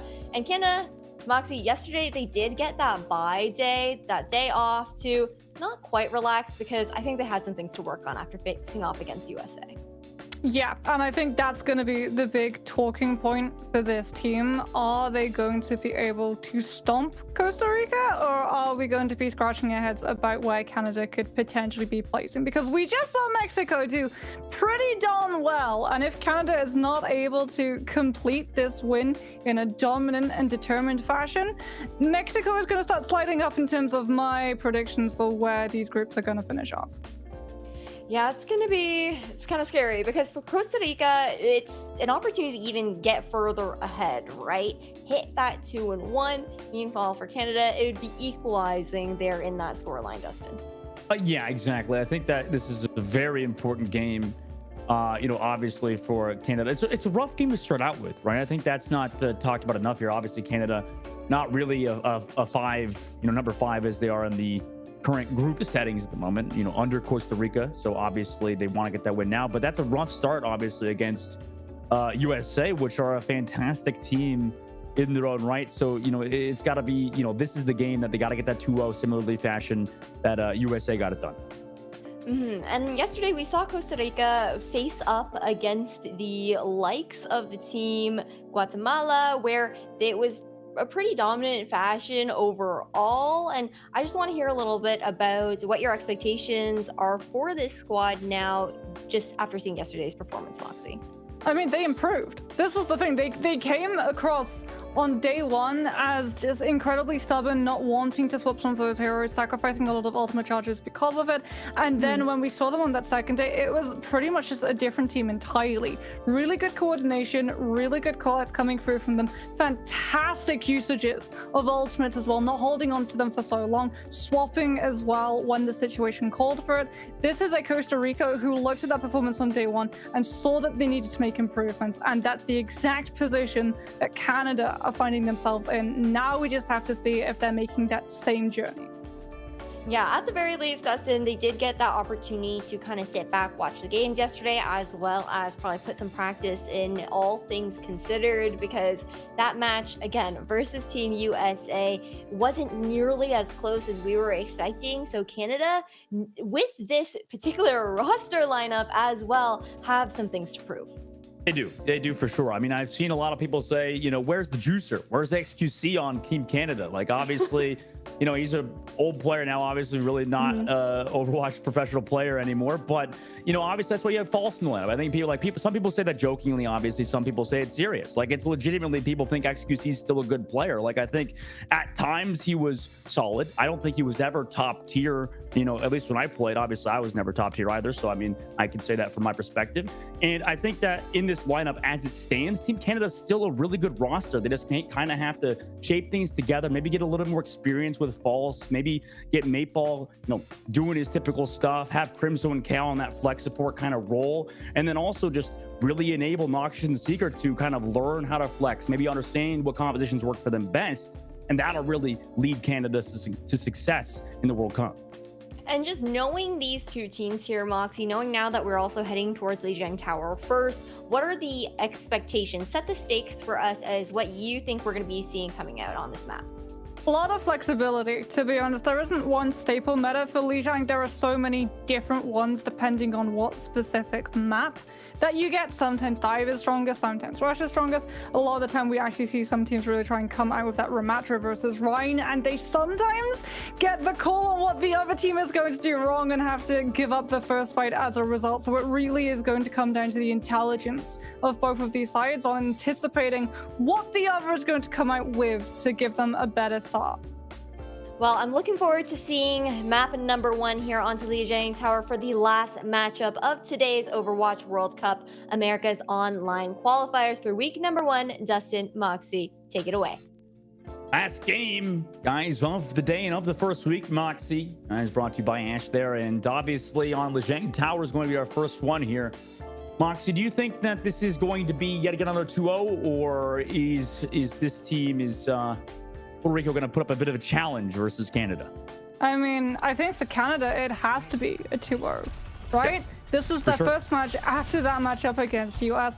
They need to make that statement piece that they are the second best team in this region, that the USA match was a fluke. It was either just starting nerves or trying to find that synergy and gel together as a team, because like you said in that startup, these players do not traditionally fall under the same umbrella of a team. They're brought from all of these different places, some from OWL, some from contenders, but even from contenders, they play against each other, not with each other. See if it works out this time. Obviously, having Noxious locked towards that Tracer needs a lot of experience, right? More reps that he can get on the Tracer should enable him. Obviously, a very talented scan player in his own right. Meanwhile, Seeker as well. Like I said, talk about them in a very similar vein. So obviously, Yadelo's going to be taking that duel in the sky with Seeker, looking for that fight, but gets shut down immediately with some Ana shots from Crimzo. And the follow-up is there for now Seeker, so Benji can't get that res. Gets rid of him too, so both that Mercy and the Pharah gone. Crimzo also could deal with that backline as Noxious is able to take out Winter. Team Canada win the first fight. There's that experience. Benji tried to go for that res, used GA a little bit too early, wasn't able to find it, and as a result did not have the shift on cooldown to be able to escape the guard dog that was Seeker, as Yadelo immediately going to be swapping off of the Pharah onto the Echo, trying to push onto Magic Maple, who's not playing the Lucio, was playing that Mercy pocket to keep Tigger topped up and allowing him to find these 2 taps. And Canada has sustainability over Costa Rica as well. Costa Rica have mobility, but with the Kiriko there rather than the Ana, Barrow is relying on health packs. And Yadelo's already found the Tracer of Noxious, so that's a great opening pick, almost getting that point 2. Contested by False, though, towards that point. I mean, I like what Costa Rica are trying to do with that swap from Yadelo over to that Echo. They were up a man, but now Noxious is back in this fight as well. Towards the coastal side. Yadelo tries to go, but Winter goes down to Noxious. Crimzo was able to pop off the Nano onto Noxious, who was on that Tracer. Maybe he was going for that Pharah instead, but Noxious, you know, it can't really do much with that Tracer. Nano already runs out. Baru's down Crimzo. On towards that point, Canada still have that control, but the down Crimzo, Noxious gets booped through the air, does not have that recall. Seeker is able to find Yadelo, and you're kind of seeing Noxious on that Tracer. Obviously, maybe getting some Glock from the side too. Didn't use the recall there, maybe a little overconfident, but they get that point flip too. Obviously, Canada just giving up that point. They're not ideal. Seeker though able to find Benji towards that coastal side. Still has that barrage ready to go. Suzu used now, able to go for that pulse one, whatever Noxious wants. Looking for Winter to get that recontest, and they do so. Canada takes that point back, though. Wrecking Ball ultimate's used on both sides. Full Stomp committed, but it's into a barrage now from Seeker, who's able to find some value with False's grenades or ultimate on Winter and Red Tube. Able to hold on to that point is Canada. Yeah, they tried to stall with Barrow's mines, but Costa Rica, unfortunately, let the flip come through first, so Canada are the ones who, even with both hammers using that ultimate, find far more value, and are now going to find far more value with this pharmacy composition, being able to just spam all of these entrances that Costa Rica are going to just have to walk through to be able to tap onto this point before we hit overtime. Baru already taking a lot of poke, forces his supports to back up and get those heals, leaving maybe these DPSs alone towards that point. Recall from Winter early can now be chased down by Canada, and he just does so. Now overtime ticks down, 99% on the board. Costa Rica are down the Tracer player. Baru comes to touch. Do force out Noxious, who does not have that recall, just tosses a pulse amount, gets to that mini. Slam eventually comes through, but Benji's there with the Valkyrie. Costa Rica have rotated towards that point. Winter should be back in time. False tries to get onto this Rico towards the outside of the point, but Yadelo's the one able to find Crimzo earlier, and it's a Wrecking Ball fight happen towards the point. Noxious is able to find Web2, who gets resurrected. Rolling away is False as Costa Rica regroup towards that point. They get the cap. They have an even fight now going towards that main side. They're looking to fight Canada, who actually Yadelo finds Seeker again. I mean, he's been so impactful on this Echo so far, able to find these opening kills for Team Costa Rica, who has desperately been needing them. Canada's still setting up these flanks on the outside as they regroup. They've got the nano boost, however, Seeker is going to go into the Echo, and this is when it gets a little bit concerning, because False, he has the hammer mines too. If everyone has to deal with Seeker nano boosted, they're going to let the flip come through, and the hammer mines can just absolutely like handle full control. Seeker's already found those two, like you said. False rolling around the low ground, able to find some space, but Seeker yet again off screen kills 3 by himself with that nano boost, able to open things for Team Canada. And they cap that point back. 4K for Seeker as we're on that Wrecking Ball POV. Overtime now taking down Tracer. Lucio coming to touch, but Canada gonna shut that down, take round number 1. The anticipation of the Lucio swap, the interception with the Echo stickies, and just the absolute deletion of that Lucio. Seeker cast Disintegrate, and it was a nat 20. As Canada, they had a game plan. The second that they had that nano boost, whether Seeker was on Fire or whether he was on Echo, the exact same plan would have been put into motion. Send him in, be that distraction, pull Costa Rica's entire focus into dealing with that one DPS having to peel for their team, and allow also of the Hammer Mines full control of the point, full control of the flip. And Canada's so close in point percentage, easily able to translate it into a win on Night Market as we head towards Control Center. And this is where it's so important that you're able to read out what your opponent runs. Walk through towards that inside. Towards that outside, though, Canada is going towards the point. Rotating around that central point. Seeker on that Bastion. Great work from him to set up towards the back end. Lucio still here. Has that boop as well. Falls with the slam. Seeker with the follow-up, and perfect execution from Canada as they baited Costa Rica towards that point with the TP play, and that's a fast team wipe before the point has even unlocked.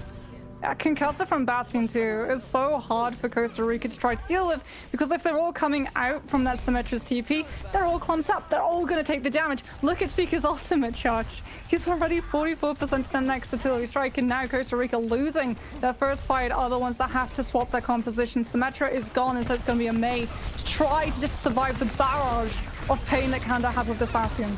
Going forward, the Bastion able to get a lot of spam damage as False and Crimzo combined yet again, and too much pressure, too much damage at the moment, it seems like, for Costa Rica to deal with, Mox. Yeah, this is the problem as well. By running this Lucio alongside this composition for Canada, they have the means of navigating that May wall, and Yodella's wall, against just so much damage that Seeker can output, such a fast fashion as well, is not going to stand up to snuff for long. So Costa Rica are going to have to be incredibly careful that they don't lose anyone in rotation. That's why we're seeing them having to go all the way through Generator. Got the Ant Matrix wall used early, doesn't cut off them inside, but now that Bastion ultimate into the Hanzo, nice double jump away though. Winter gets that off as Canada doesn't find any kills with the ultimate, but they still force Costa Rica back, who have built that coalescence to re-engage with, but against that May wall, it could get split off here. Vortex May wall, they do get split like we mentioned before. It's allowing Seeker to find the follow-up damage with no heals. That's a 2K for him. Canada close out now, 70% of the board nearly for them, entering last fight territory. Fight one ultimate use from Canada, rinse and repeat. False now sitting on Annihilation. Nox is going to have that Blizzard. And Costa Rica, yet again, just as we saw in Night Market, having absolutely no choice but to walk straight into it. And they need to survive for these ultimates to come through. Now they have that Blizzard. Oh, they're able to actually get that kill onto Seeker on the opening engage, but they can't sustain through all the damage via that Blizzard. Yodella trying to juke through that Nemesis form, but it's too hard, 290%, and I'm sure we're about to see a bit of a spawn camp now to Costa Rica. They go to touch that spawn door, 95%, have that beat, running into the spawn. Why don't you? Dragon Strike as well. Nobody else can touch when the point gets to about 90% for Team Canada, and that's a very, very clean first map for them over Costa Rica. Yeah, not overstepping as well from Canada. That's really impressive. Like, if we do see something like a Tracer or a Sombra swap come through from Costa Rica side, where they just send one person to go tap onto that point and pull Canada's focus away from the choke and all of the regrouping members of Costa Rica as they come through those really dangerous spaces, that is when we could have seen Canada get broken up and split apart. But they all make sure that they just play as one well-oiled unit. And when you're running a Bastion composition at the start of the match and you get to finish the match with the Bastion, that goes to show how dominant you have been at holding down one control point for just one entire go. Great work from Team Canada. Obviously, getting that first map. Now we go to that second Moxie, and obviously it seems like in this situation, Canada can kind of do what they want, kind of warm up together, kind of figure things out. Does it look like Canada's kind of becoming a bit more, fast? They look a bit more coordinated, right? They've been looking a bit more synergistical together after a bit of time has passed, right? Yeah, I think, like you said, time has been something that this roster has needed, either to just settle into the synergy or settle into the communication structure. Because now we are seeing that communication come through in full force. They are all so confident. When you're going for a pharmacy, we talk about it time and time again, you sacrifice one of your supports. And if you're running the AMER as that second support, granted it's probably Crimzo's best hero, it's still a whole lot of vulnerability, especially when you're playing up against an Echo, a Tracer, and a Hammond, all of whom have the means of being able to collapse on top of you and bring you down before the Pharah or the Echo can turn around and peel for you. It then becomes about whether or not you can pull the res off, and again, that comes back to just trustful exercises with your team. Yeah. Overall, I think for Canada moving forward, get that 2-0 victory right here, and especially if they do it in a similar fashion, right? This is what we talked about, the kind of so far for the actual rankings between these teams, right? Obviously, we got Team USA looking like that #1 seed. Canada are looking to make that final push to claim that 2nd seed, while Mexico's obviously trying to catch up to them. If Team Canada can look a little bit more dominant versus a team like Costa Rica today, that must bode well for them moving forward, especially to lock down that 2nd seed, right? Yeah, and they're also showing a lot of different compositions too. So very similar to USA, they're making it incredibly hard to be able to counter-strat because they're essentially saying, look at how flexible I can be. If you push me off one composition that I start off with, I'm just as strong, if not stronger, on the composition that you force me into. And we've seen how effective Mexico can be at forcing all of the teams they run up against into playing compositions that they're not comfortable with. That's what that team preys on. That's where they find their most significant advantage. If Canada can curtail that, then in that matchup of Canada versus Mexico, things are going to be a lot more Canadian favored. Canadian favored indeed. Today, well, let's see if we can keep going forward. I mean, I love to see Team Canada do good, Moxie. I think you're in a similar boat where we obviously want to see most teams in the World Cup have a good performance. And for Team Canada's side versus USA, it was rough, right? But coming in today in the rest of the matches, they should have an easier bracket or an easier round robin stage to go now that they've gotten their hardest match out of the way.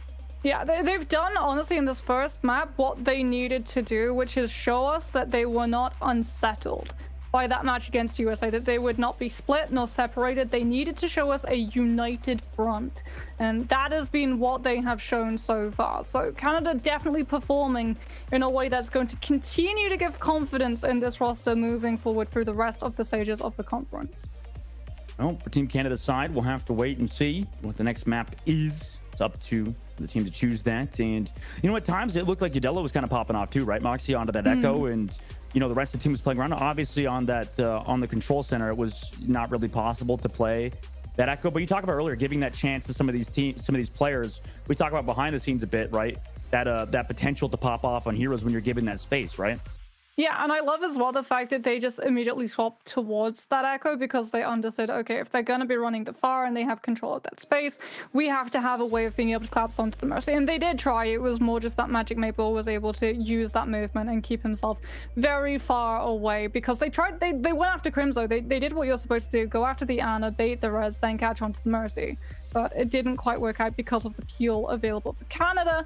And honestly, if Costa Rica want to be able to continue in this series, they're going to have to rely on Udelo a whole lot more, given that they've decided to take his tune on Barney, where Echo as a DPS is just front and center in her role. Yep. I mean, we saw it yesterday with Sugar Free on Team USA, or sorry, 2 days ago with Sugar Free on Team USA, who was able to find, that copy and get the slam down on the back line with the Ana grenade as well. I mean, a lot of great plays can be done by Echo players on this map, like you said. And, maybe they could run it again, obviously. We don't know what this team has prepared for a map like Numbani. Only time will tell. Yeah, I'm confident Costa Rica, like we said when we saw them yesterday, had really good synergies with their dive. I think if they have the ability to be able to group up and go after some of these targets, especially on Numbani A, where you're playing a lot closer towards the Echo in comparison to somewhere like Night Market, where when we were seeing Udelo go toe-to-toe against Seeker, a lot of the time it was literally just him and his pocket versus Seeker and his pocket, as opposed to Baru being able to show up and lend a hand. Well, on this side, it looks like they're actually going to lock towards that Genji today, Moxie, instead of the Echo, and have that defensive backline of Brigitte Ana. Yeah, same sort of playstyle though.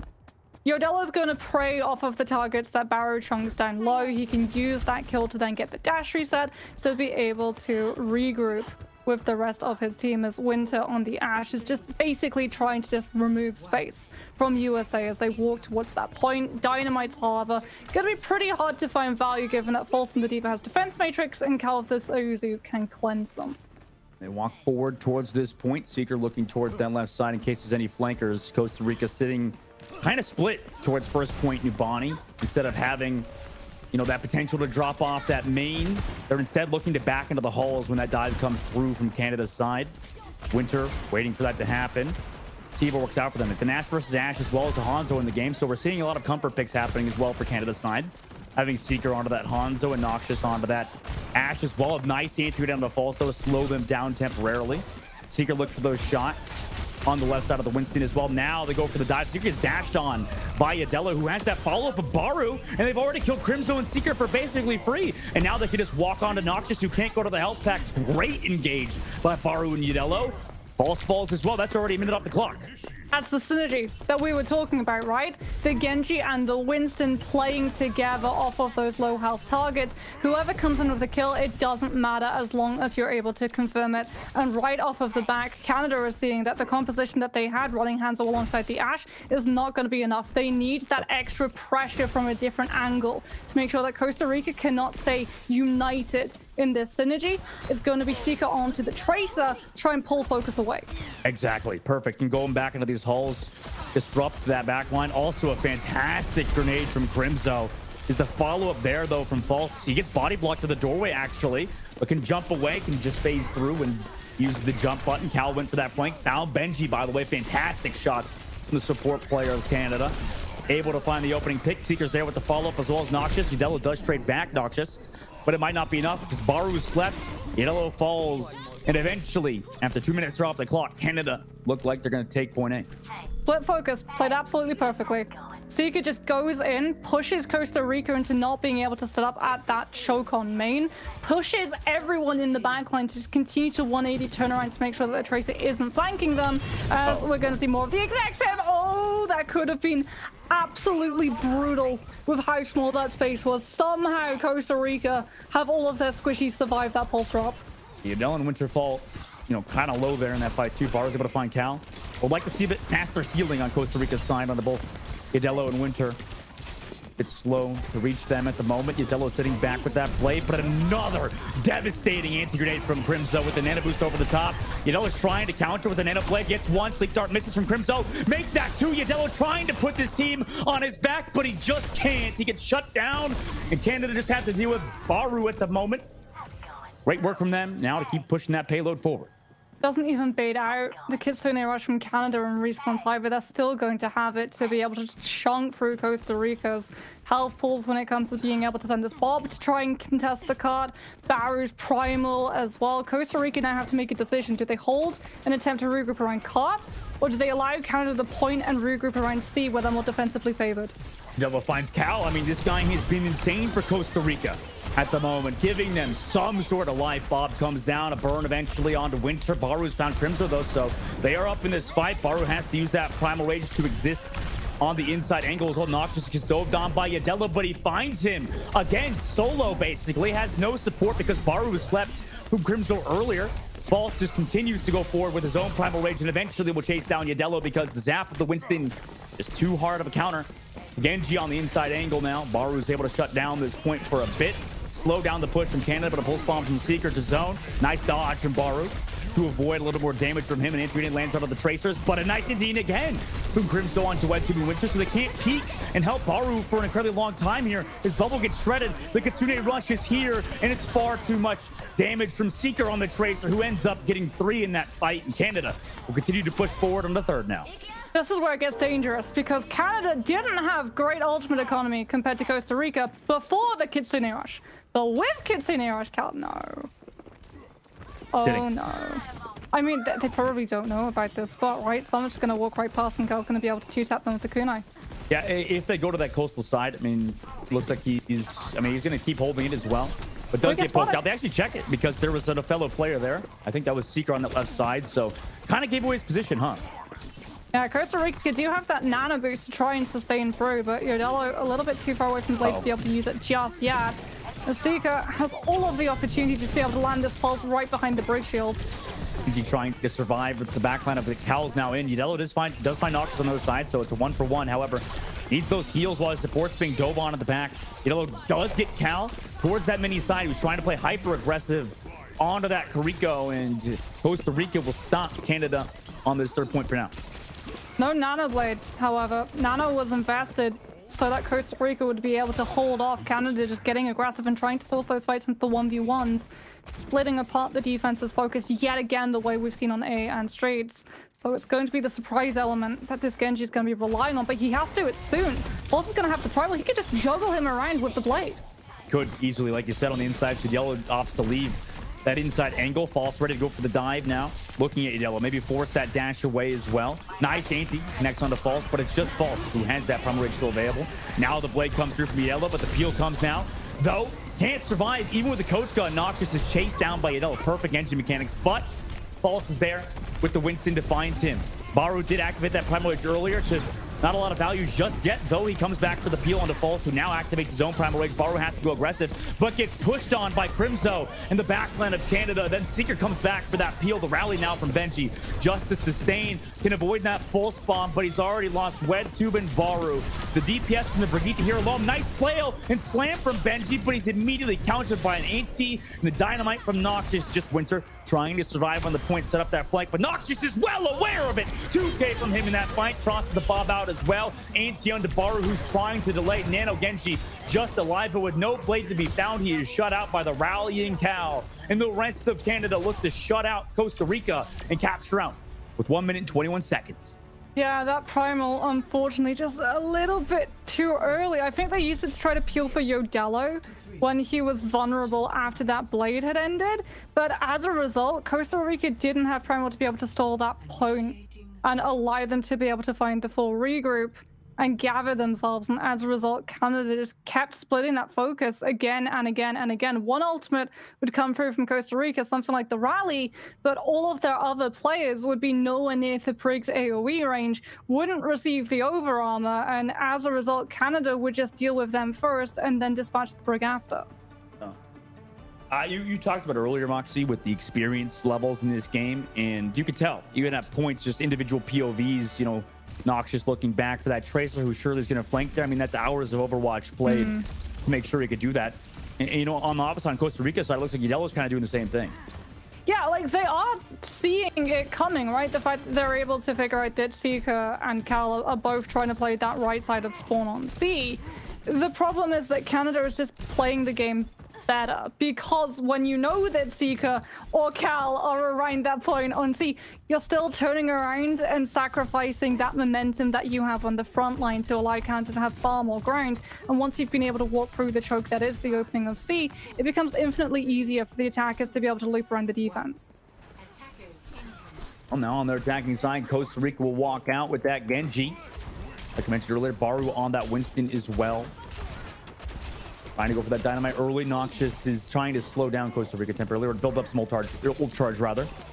Yellow and Baru trying to take some high ground space as well, ready to go for that dive. Set up Winter now towards that right flank, towards the mini, but he's matched by Seeker. You can tell his health pool is already going down. That's why on that right side, Yellow's also forced back on the main, and so is Costa Rica. They take a lot of peels. Seeker wins that duel on the coast as well. They needed Winter to set up on that flank, but now their push is stopped as they wait for him to get back from spawn. Yeah, because now Crimzo gets to regroup with the team and wait for the Genji to dash in and then land the anti-nade and the sleep.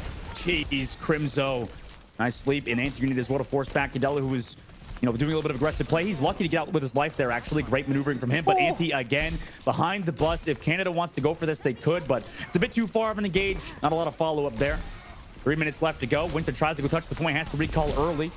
A lot of Costa Rica goes incredibly low. The anti on Baru does not help them at all. Canada now fully healthy, can decide to go even more forward, but they don't want to push past this bus until maybe they set up Seeker. It's really hard with that choke point in particular. I mean, this is down to Winter, right? He's trying, but he just keeps being spotted out by Canada.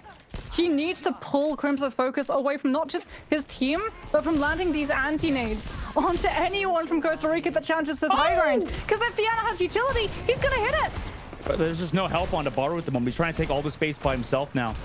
And they're just pushed all the way back. 2 minutes and 20 seconds left now, Moxie. They need a diva. The Winston's not working. The Ashe can break the bubble too quickly.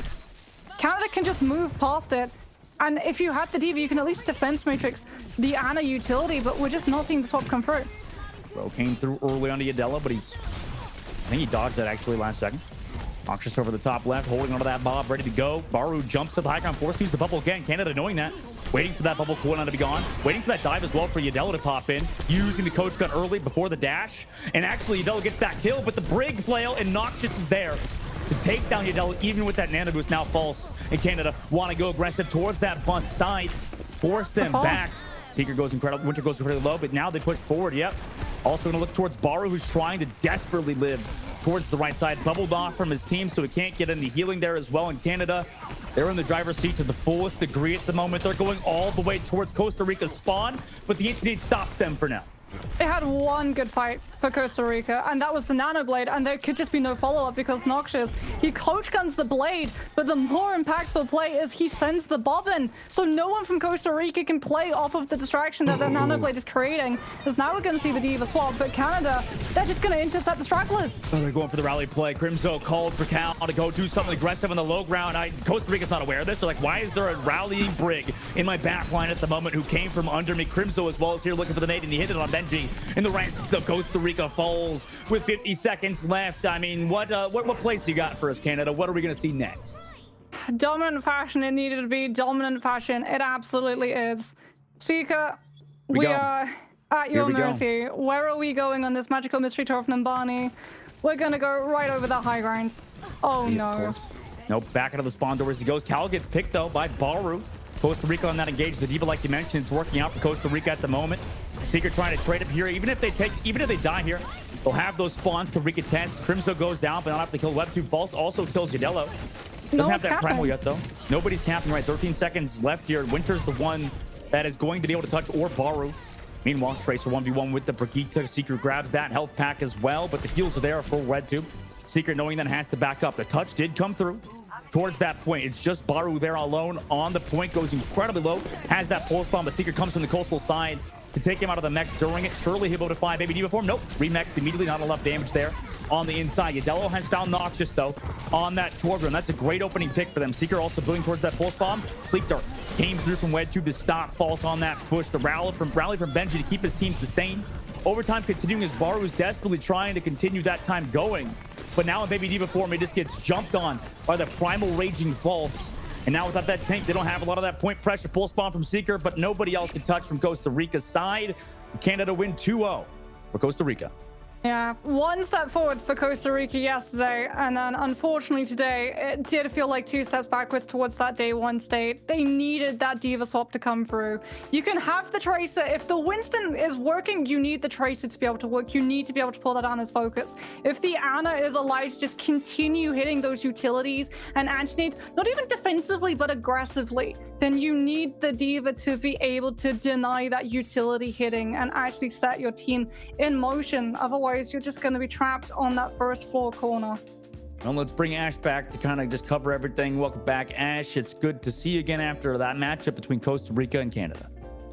My team. I mean, it was rough up against Team USA, right? But of course, they come back and they show that they rested up and it didn't shake them like you guys were talking about. And overall, just the synergy was really nice. It seems like Team Canada finally did find that footing in that kind of situation. And for Costa Rica, I mean, Moxie, my question is, we did see a bit of rigidity within those team compositions. We're not really looking to flex around, and it seemed like that was the downfall as well. Yeah, again, like you get so much into your head of this is what we need to work for. This is our 1-win condition, even when some of those neutral fights are just not working. You're still like, no, we're going to have the Nanoblade coming up. The problem is that it just took so long for that Nanoblade to come through because the rest of the team, when those dives are occurring, can't help out. It's only really Yodello on that Genji who can follow up onto Barry when he's with the Winston, and if they get picked immediately because of the utility landing from Crimzo, disabling any help from the rest of the team, even if they make it back, it takes too long to build that win condition up. And then on top of that, we also saw a lot of flexibility coming out from Seeker, especially on lijiang Tower. He swapped around like 4 or 5 heroes total there, Dustin. Yeah, there was a lot of swaps coming through for Team USA or Team Canada side. Sorry, confusing them with the other dominant team in this group, huh? They really, honestly, just overall have that overall team communication, and it's just a good team, right? Team Canada's a great team, and they know, obviously, like you mentioned yesterday, you're still recovering from Team Canada's loss, but I'm sure Team Canada knows that even with all the banter via social media and stuff like that, I talked to Cal yesterday, one of the players for Team Canada. He came to my Twitch chat. He was talking about how, you know, I was like, hey man, how you doing after all of that, you know, Twitter drama and stuff, people mentioning how, you know, Team Canada got rolled and smoked by Team USA. But he said he knows, like, obviously, you know, via scrims, a lot of these teams practice against each other. They know that Team USA is a good team, so there's not a lot of like ego there when you really use scrim Team USA a lot. And I'm sure Team USA are doing well against Team Canada in scrims even. It's really nice to see that that didn't hurt them too hard and that they're able to kind of just like take that in stride in that kind of sense overall. But now we have to consider the overall standings here, Moxie, within the Americas Group A, considering the fact that, okay, with this win, Canada, they equalize and are able to find that 1-1, I believe, against Puerto Rico, who is currently sitting at the 1-1 right now as well. So opportunity to start slowly climbing up, a little bit different considering they did have the day off yesterday, but making those moves. Yeah, I mean, again, we're gonna keep saying it. None of these teams are taking day off flash.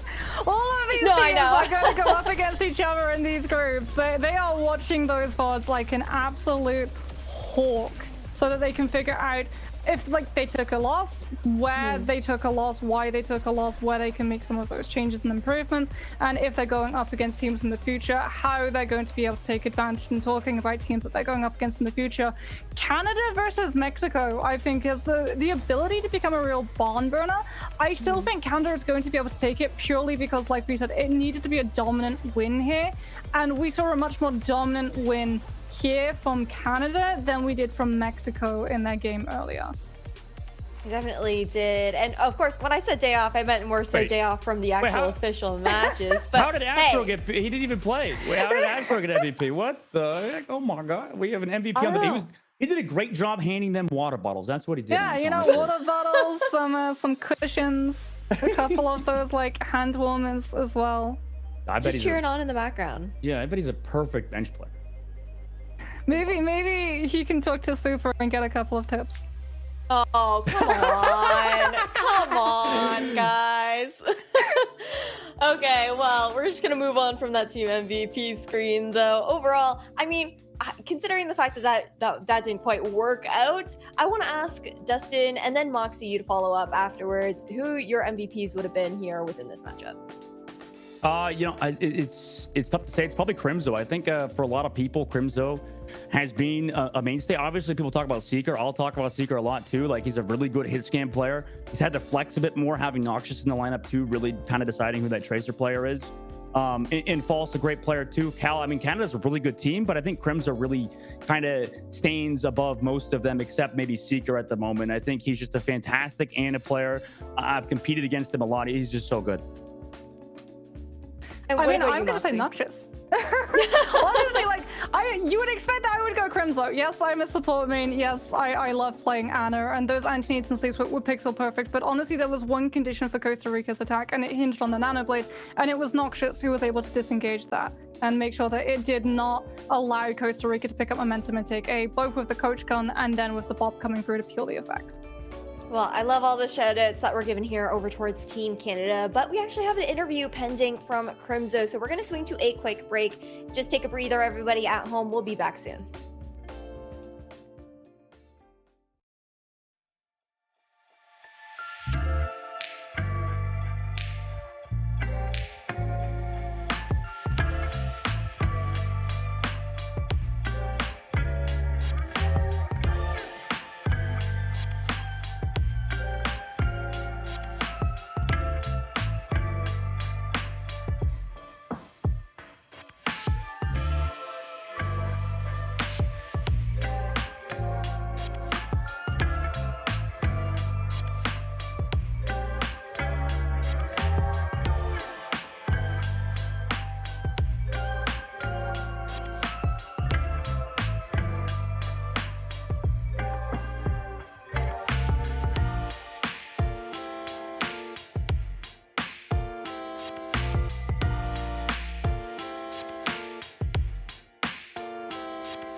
Welcome back, everybody. We have got Crimzo on the line here from Team Canada and the Vancouver Titans in Overwatch League. Crimzo, GG's on this matchup. How are you feeling? I'm feeling pretty good. It was a pretty decisive 2-0, so I'm happy about that. I'd love to hear it. And overall, I was just curious about how it was, I guess, transitioning into Team Canada. I know that you've represented Canada before. You're currently playing within the Overwatch League under a Canadian banner as well. But there's a lot of personalities coming in across this roster from a variety of different OWL and Contenders teams. How has that affected communication for you guys and how you've kind of transitioned throughout the event? I think it's pretty different from Titans and OWL, which is kind of gonna be. It's just gonna happen because we're just a bunch of new players coming together and stuff like that. Mm-hmm. But I think that for the team, I think we have a lot of players who want to prove themselves and have that hunger and desire to win and a lot of passion. So for me, I mostly kind of just make sure that we're staying on track, and just staying focused on my own role, and everybody is really good about communicating and stuff. So nice, love to hear. And speaking of your own role as well, one specific question actually about the anti-nade change that happened a patch ago. Have you found that it has affected your Ana play style or whatnot? Well, personally, I think it kind of sucks as an Ana player. It hasn't really changed too much. It's just the fact that you're a little bit weaker now, but it is what it is. And speaking of your Ana as well, you are one of the longest standing Anas within the Overwatch esports scene, one of the top ones, if not the best. So how have you kind of just maintained this performance with such longevity? I don't know. I've been playing the game for a long time, and I think Ana is such a complete hero that even though I have years and years of experience on it, I think I can always find a way to kind of have fun and keep it fresh. So I think that's probably one of my strongest things about getting to play Ana. But yeah, just kind of just enjoy the game, enjoy the hero, and just having fun. Awesome. And another question that I have for you just talks a bit more about the Americas region and this group in general being Group A. How are you feeling about how the rest of the group is kind of shaping out right now? Do you have any predictions as far as who might be in that top three? Definitely seems like Mexico is probably a team to be careful of. I think that they have some players there that can play really well. I think most likely, in my opinion, they're probably going to be the third team to come out of the region. I think we'll beat them pretty handily, but they are a very strong team, and I think we'll definitely see them qualify. And knowing that we are anticipating Team Canada to be one of the top teams to actually make it all the way to that land there, within the rest of the regions of the Overwatch World Cup right now, what teams do you specifically have your eye on, whether it's you specifically or Team Canada as a whole that you're looking to play up against? We've been scrimming a couple of the World Cup teams before the matches started. And I'd say that Denmark is really strong. I think UK is pretty strong. There's actually a lot of really good teams out there, and honestly, I don't really care to face any specific one. I just it's just World Cup is so much fun, and I just enjoy getting to represent my country and take part in all this. No, it's really awesome that you're able to, come back again, represent Team Canada after, a long hiatus that we've had for the Overwatch World Cup. But before you do go, I want to give you the platform to give any shout outs or thank yous to anybody at home who might be watching. I don't got much to say. Just thank you guys for watching. Thank you for supporting us. We're trying our best, and yeah, hope you guys stick around. Awesome. Thank you so much for your time and taking the time to do this. I said opportunity because it's been a long 3 days for me. My brain cells are definitely melting at the moment, but big thank you to you for taking the time to do this interview. I really appreciate it there, Crimzo. Yep, thanks. Well, GG's and good luck to the rest of Team Canada going forward into the Overwatch World Cup. But we've also got to say hello once again to the casters that we've had on the desk. Dustin, Moxie, I got to get your thoughts on that interview just really briefly. Dustin, kick us off. Oh yeah, I mean Crimzo's a really great competitor. I feel like he's, truly been one of the top ANAs for so long. A lot of people consider him one of the best Western flex sports of all time, if not the best. It truly is a standout player overall, and it's always awesome hearing from him. He's always a pleasure to talk to. He's always very humble too, like incredibly humble, incredibly chill. Also super happy that I'm not the only anime who absolutely detests the anti-nade change. I get why it happened, but please don't make me rely on my team to peel and quick play. Yeah. Anna's such a fun hero, man. It is one of the most fun heroes in the game, and that's why, obviously Crimzo mentioned it. It is unfortunate. Anti-nade is incredibly strong, though. You're right, Moxie. Yeah, like it does make sense when you look at it. But I mean, Susie is there, defense matrix is there. Hopefully, lessons that some of the teams participating today are going to have a little bit of a better understanding going forward. That you really do need when an Ana is hitting those utilities to swap the composition up pretty quickly, or just kill the Ana. Or just kill the Ana. Just poke into that back line, try to take them down. Because if you don't have supports, you very rarely have a team at the end of the day if they're not keeping you up and alive. But I also want to take a look over towards the match results from today overall. We'll talk about that as soon as this graphic does come up, but we can still chat while we're waiting for that to happen. Dustin, how are you feeling about how Group B has shaped out since we just saw Group A? I think Group A is shaping out to be pretty good at the moment. It seems like Brazil and Colombia are those two top teams, obviously with the likes of Peru and Chile kind of coming through. We could always see some contest towards that spot, but Colombia seems to have that firepower. And it doesn't seem like it's coming alone. It's not just EQO, obviously, in that team that's been doing well.